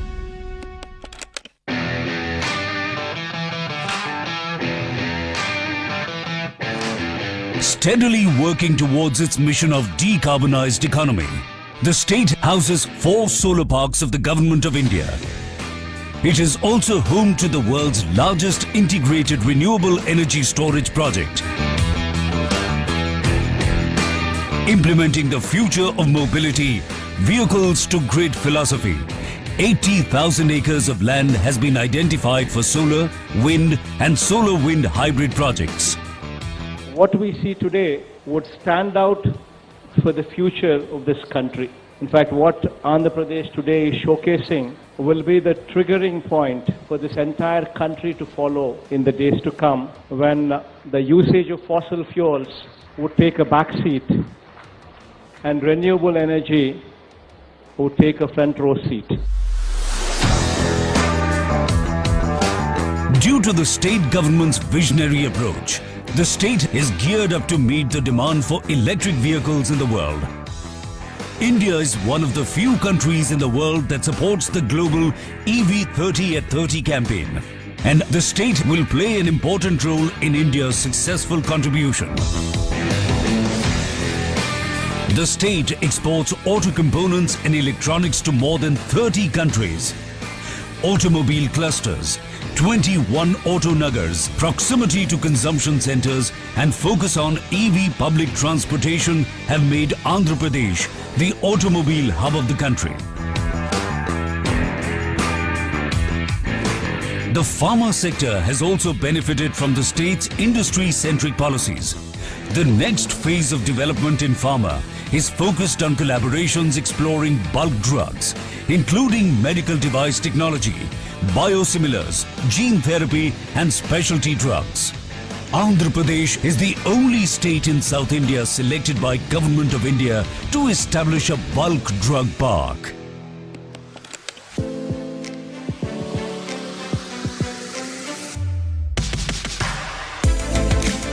Andhra Pradesh's excellence in the electronics and IT sector is well known. The state has emerged as one of the fastest growing global manufacturing hotspots. With its strong ESDM ecosystem across the value chain, it accounts for 10% of national electronic production. It has the distinction of being the only state in India with 4 dedicated electronics manufacturing clusters. More than 3.5 million mobile phones are manufactured here every month. 60% of the state's population is associated with agriculture and agribusiness. The state ranks first in terms of the total value of trade on the national agricultural market. It is the largest producer of shrimps in India.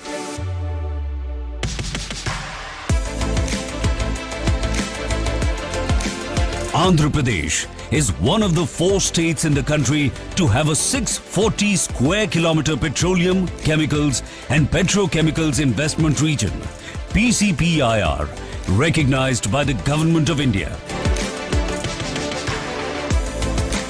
The state is committed to becoming the chosen investment destination in India in aerospace and defense manufacturing. Andhra Pradesh is working on creating a transformational and affordable model for healthcare in the state. Andhra Pradesh MedTech Zone has the distinction of being India's first manufacturing hub for medical devices.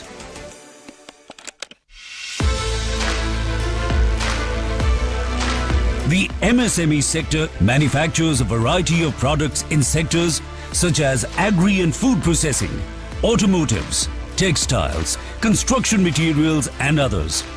To encourage the sector, the state is giving preferential market access to MSMEs in all government procurement. The state is committed to quality education and skill development as a focus sector, with multiple initiatives in place. The state is focusing on creating a world-class industry-ready workforce. Andhra Pradesh is committed to promoting green textile to achieve sustainable long-term goals in the textile sector. The exquisite handloom and crafts industry of the state has its own special identity. Due to the dedicated efforts of the state government, the works of the weavers and craftsmen here have become popular all over the world.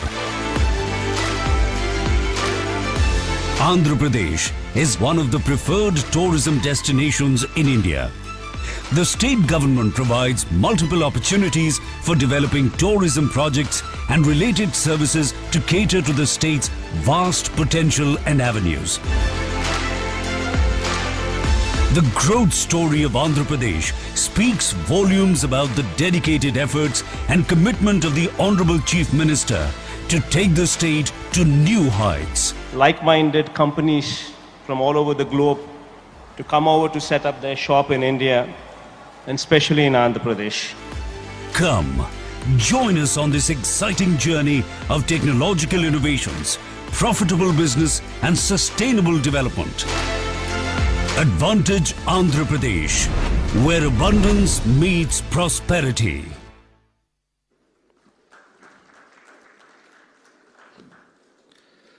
Well, that brings us to the most important leg of today's event here at Chennai. To sum up all of this and to share the perspective from the authority, let us all join together and welcome the Honorable Minister for Finance and Planning, Commercial Taxes, Legislative Affairs, Skill Development and Training, Government of Andhra Pradesh, Shri Buggana Rajendranath Garu, to give his keynote address. Welcome, sir.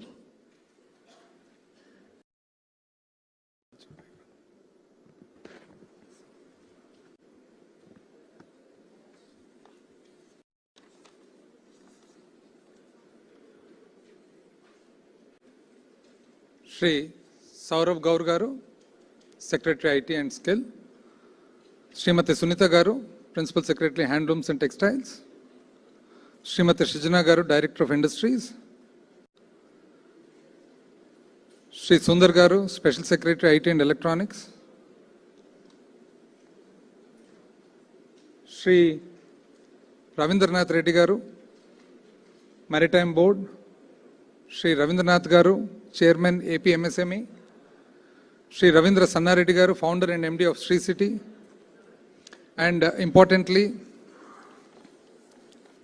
Sri Swaminathan Aishnavar Garu,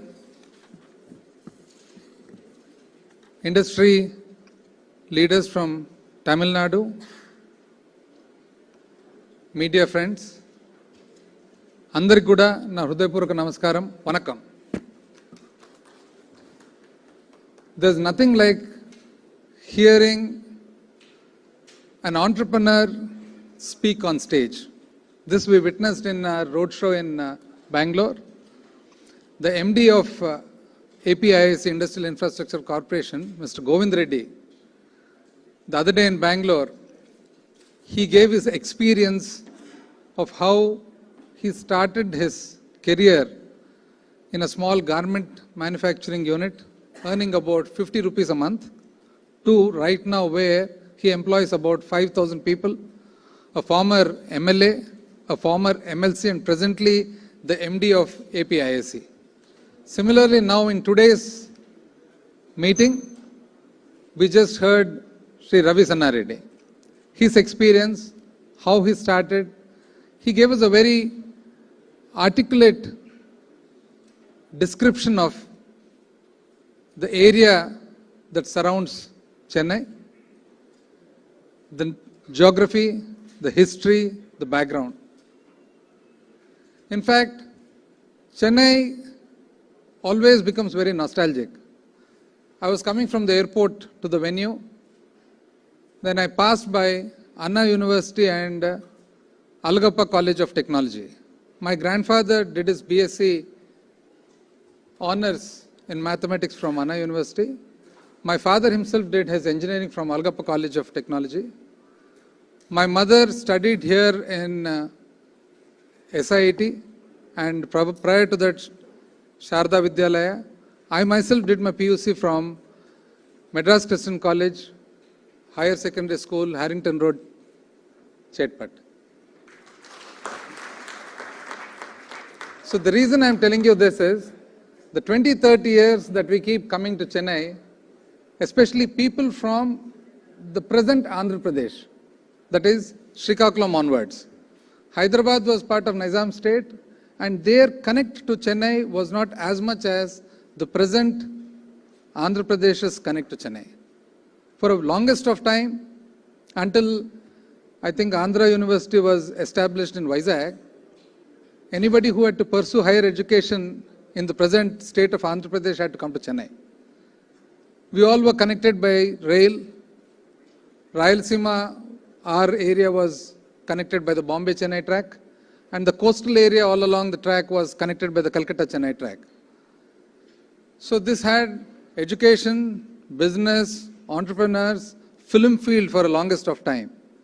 In fact, my grandfather, mother's father was a popular film director and producer then. They had their house, I think, in T Nagar in Murugesh Mudaliar Street at that point of time. So it doesn't really feel that you're in a different place. So just like how Mr. Ravi Sannareddy said, other than the border, the geography, the culture, the customs, everything is almost the same. And when it comes to Tamil Nadu, one of the early industrialized areas in India during the, I think, British reign. And this mostly because of ports as well as the industrious nature of the Tamil-speaking people that I would like to acknowledge. So the traditional sectors such as automobile, textiles, chemicals, petrochemicals, engineering, and Tamil Nadu also has a strong maritime infrastructure, renewable energy, social infrastructure, and now modern IT, global capability centers, data centers, emerging technologies, defense, electric vehicles. All this is now an integral part of Tamil Nadu that has made this into one of the most industrious and the forward looking states in India.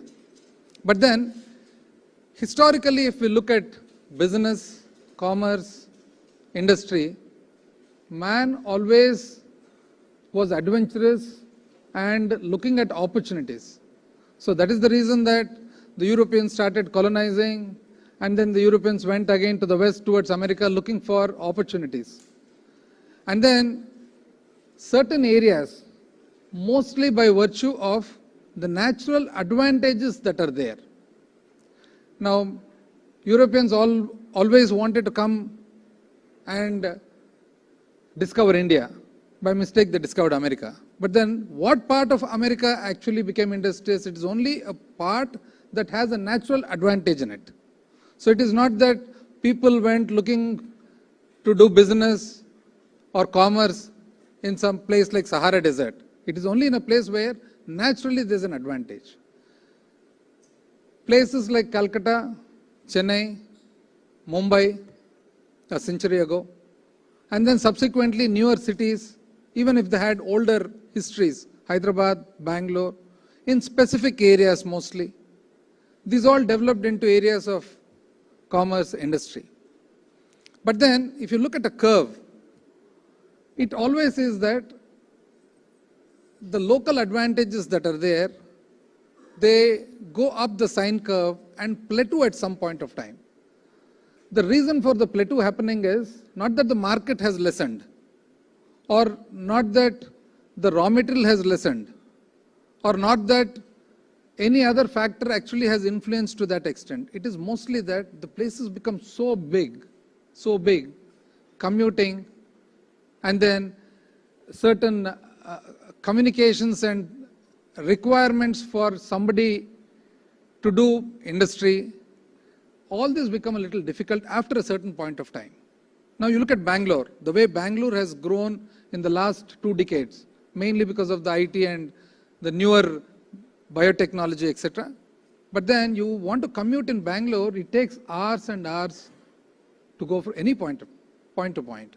Similarly in Chennai, when I was doing my schooling, we used to have this lovely small street corner restaurant by name Nagas, Nungambakam High Road, that corner where we go to Loyola College. So it was like Nungam from Anna flyover to Harrington Road, a lot of times we used to walk. Now, the amount of time it takes to commute from Anna flyover to anywhere is just humongous. So these are all the disadvantages of a place that has grown beyond a certain point. So then comes, what does somebody in manufacturing or industry want? It is quite natural that they would want a place that has all the facilities to do business, to do industry. And some of them are raw material, market, logistics, power, water, and also a safe and secure and sound and stable political environment and atmosphere. There are various other factors that normally come, the newer ones like, the supply chain, the IT part of the contribution to the industry, etc. But again, fundamentally, it is again these things that come to manufacturing industry. And now recently, the workforce in the higher and higher technology businesses that are there. So now, where is Chennai located? And where is the Andhra border located? What is the geography? What is the culture? What is the connect? It is almost like outskirts of Chennai is Andhra Pradesh, just like outskirts of Bangalore is Andhra Pradesh. Here in Andhra Pradesh, we have a huge land bank. Our secretaries explained to you in detail. The only state with 3 industrial corridors, the Vizag Chennai, the Bangalore Chennai, and the Hyderabad Bangalore. We have close to about 50,000 acres of land in the form of industrial estates where world-class infrastructure is available and is being made available. So these are all mostly in sync with NICDIT. Therefore, there is a certain specification and quality about all the infrastructure that is there. 50,000 acres is not a joke, and 50,000 acres in the form of a hinterland that is very well connected to ports. Now, if you look at the advertisement that just was there before, Advantage Andhra Pradesh, where this is India's gateway to Southeast Asia. So now in Tamil Nadu, we have ports too. We have the big Madras port, Chennai port, we have Ennur port, we have Thoothukudi port, etc. But again, as I said, beyond the point, the logistics to the hinterland, the dredging that is there, the traffic that is there, the amount of cargo that is being handled, there always comes a point in the sine curve where it plateaus. Now there, just a few kilometers away, not thousands of kilometers, just a few kilometers away, you have a whole big set of ports again all along the Andhra coast, which was just explained to you in detail, starting with Krishnapatnam all the way up to Visakhapatnam. And new ports also being developed right now. So these are all the advantages that any manufacturing industry would want. And when it comes to the IT part, the service part, etc., our Honorable Chief Minister recently has announced, and he has also invited everybody to come to Vizag, the next destination. On the East Coast, after Calcutta and Chennai, the big city, Vizag. Vizag being a city that again is at an automatic advantage, the reason being the cosmopolitan nature that is inherent with Vizag. We have the RINL, the Rashtriya Ispat Nigam, this Vizag Steels. Then we have the Eastern Naval Command headquartered there. Then we have the Hindustan Shipyard. Then we have the petrochemical complex. And we have various other industries that are there for quite some time, for decades, that has made Vizag itself truly cosmopolitan in nature. There are few cities in the world and in the country where an outsider goes and doesn't feel that you're new to the place. Just like how you don't feel new in Delhi, you don't feel new in Bangalore, you don't feel new in Vizag too. Because Vizag itself is a city that is inhabited not by the original Vizagites, but people from all over the state and all over the country. So there's a huge potential for the IT industry, for the various new generation service industries, where the youngsters of today would want a good social life, would want good social infrastructure. So Vizag is a very beautiful destination for anybody who want to do business of that nature. So here you have the manufacturing industry, you have the ports, and you have the newer generation businesses. And when you look at the recent record of Andhra Pradesh, ease of doing business, Andhra Pradesh has stood for 3 consecutive years first. That is testimony to what exactly is being provided by the government to industry.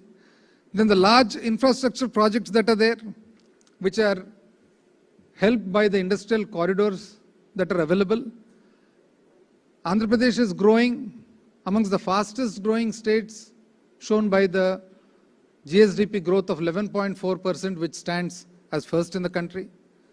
A new world-class airport in the form of Bhogapuram that is being constructed now in Vizag with an investment of close to about 2,500 crores in the first phase. And then 6 operational airports. You have Vizag, you have Rajahmundry, you have Vijayawada, you have Kadapa, you have Tirupati, you have Kurnool. And the ports that are there, Ramayapatnam, Machilipatnam, Bhavanapadu, Kakinada, and the new ones that are under construction. Then the 5 multimodal logistic parks that we have, Anantapur is one, Visakhapatnam is one, Koparthi is one, Kakinada is one, and Vijayawada is one. So these multimodal logistic parks between the hinterland and the ports, these are going to be excellent areas of service to the manufacturing industry and the exit to the ASEAN countries especially. And inland waterways is one area where Andhra Pradesh state under the vision of our Honorable Chief Minister is concentrating. We have 888 kilometers of national waterway, and we have identified 27 locations which will be prioritized terminals and should be able to handle cargo to the tune of about 10 million tons by 2029. The first bulk drug park in South India with an investment of about 1,000 crores. And then large industrial parks with electronics, textiles, pharmaceuticals. When it comes to certain sectors that are there, certain sectors that have been shown right now are only a few of the focused sectors. There are various opportunities in abundance, but certain ones that are prioritized and focused upon. Aerospace and defense is one, where we have Bharat Electronics already functioning and many other big, huge companies. And the base for the aerospace and defense actually is the Sriharikota Satish Dhawan Center that we have. Then agri and food processing, which again was just now explained. I would like to repeat once again, Andhra ranks first in production of oil palm, papaya, lime, coconut, cocoa, tomatoes and chili for the fiscal year 2021-22. And then marine exports, Andhra Pradesh stands first. Fish, shrimp, Andhra Pradesh stands first. Second in paddy, maize, mango, sweet orange, cashew, turmeric. Fourth in milk and meat. And then I think first in poultry. Exports for agri-food processing registered a growth of about 5.95% amongst the biggest in the country last year. And food parks in Krishna, Guntur, Nellore and Chittur. In view of this environment that is there, we have multinational companies like Kellogg, PepsiCo, Mondelez, etc. already functioning. And then automobiles and electric vehicles is one other sector that has been identified and prioritized. We have Kia and a host of, you look at the area around Kia, it's almost like a small Korea out there. And then we have Kia, we have Isuzu, then we have Bharat Forge, Brakes India, Apollo, Ashok Leyland. Similarly, electronics and IT, which was explained in detail by our secretary. We have manufacturing capacity right now being done to the tune of about 1 cell phone every second. We have Foxconn, TCL, Wingtech, Dixon, and then we also have air conditioning giants like Daikin, etc. working over there. Healthcare and medical equipment, we've been amongst the pioneers over there. The MedTech zone in Vizag, which is amongst the best and the pioneer in the country. We have various hospitals, and as you know, the home of the first corporate hospital structure, Apollo. Then we have industrial logistics infrastructure, which again has been a focus sector, petroleum, petrochemicals, and then we have pharmaceutical and life sciences, where almost all the big giants in this country are located right now in Andhra. Mylan Pharmaceuticals, Biocon, Lupin, Hetero, Laurus, Divi's, Aurobindo, GSK, Dr. Reddy's. You name the big company, it is already established and doing extremely well because of the ecosystem and the environment that is present. Renewable energy, again, amongst the biggest in the country. We already have about 9 gigawatts of renewable power and a scope for 38 gigawatts in solar and 44 gigawatts in wind. And we have amongst the biggest pump storage project, not in the country, but in the world, in my native district of Kurnool. This is being done by Greenco. And textiles and apparels, again, was one sector which traditionally has been very strong, because not only the cotton, silk, etc., it's also the handlooms as well as the newer generation textiles, which again was explained in detail by our secretary.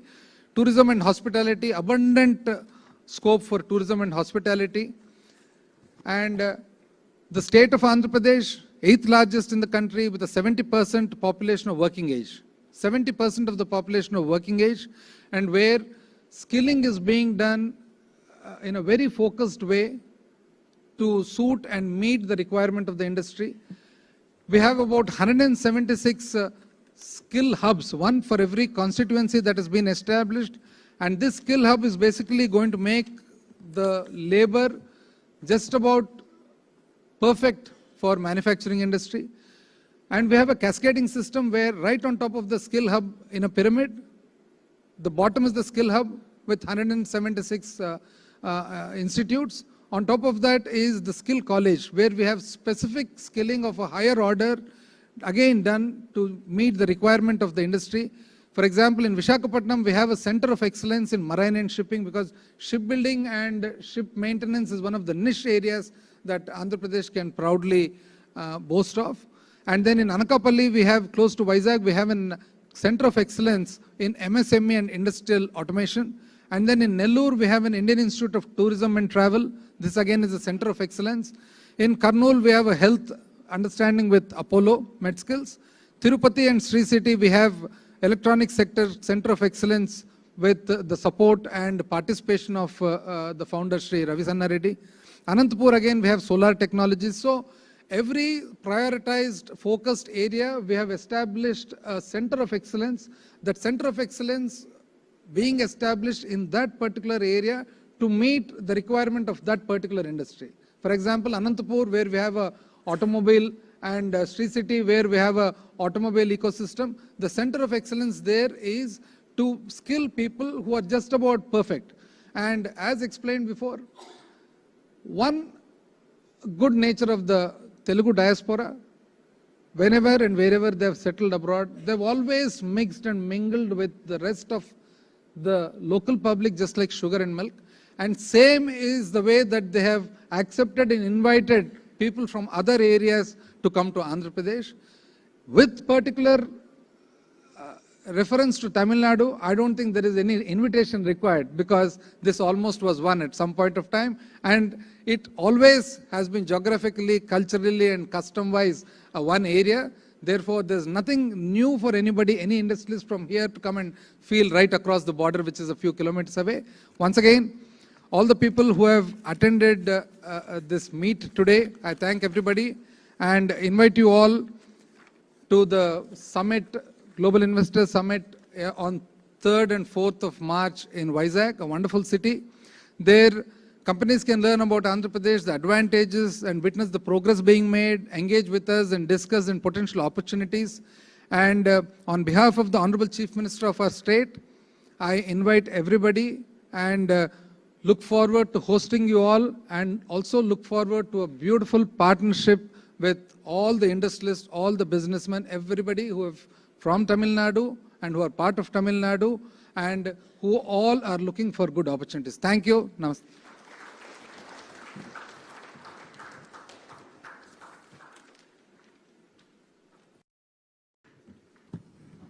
Thank you very much, sir. We would also like to recognize and welcome the friends from media and press. The House is now open for interaction and questions. We have ushers towards the both ends of the hall with the mics. If in case you have certain questions to ask, please raise your hand and we will direct them to you. Yeah, please. I am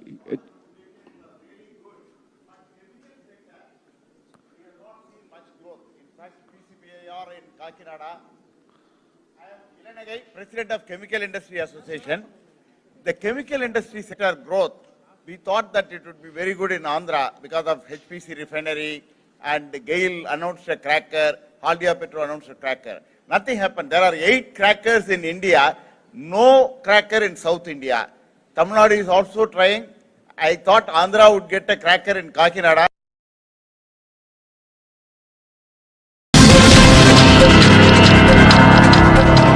नमस्ते योगी जी, प्रणाम। और आप बहुत देर बाद हमसे बात कर रहे हैं, बल्कि चुनाव के बाद ऐसा लगा कि योगी जी ने मीडिया से बात करना बंद कर दिया है। आपने जानपुर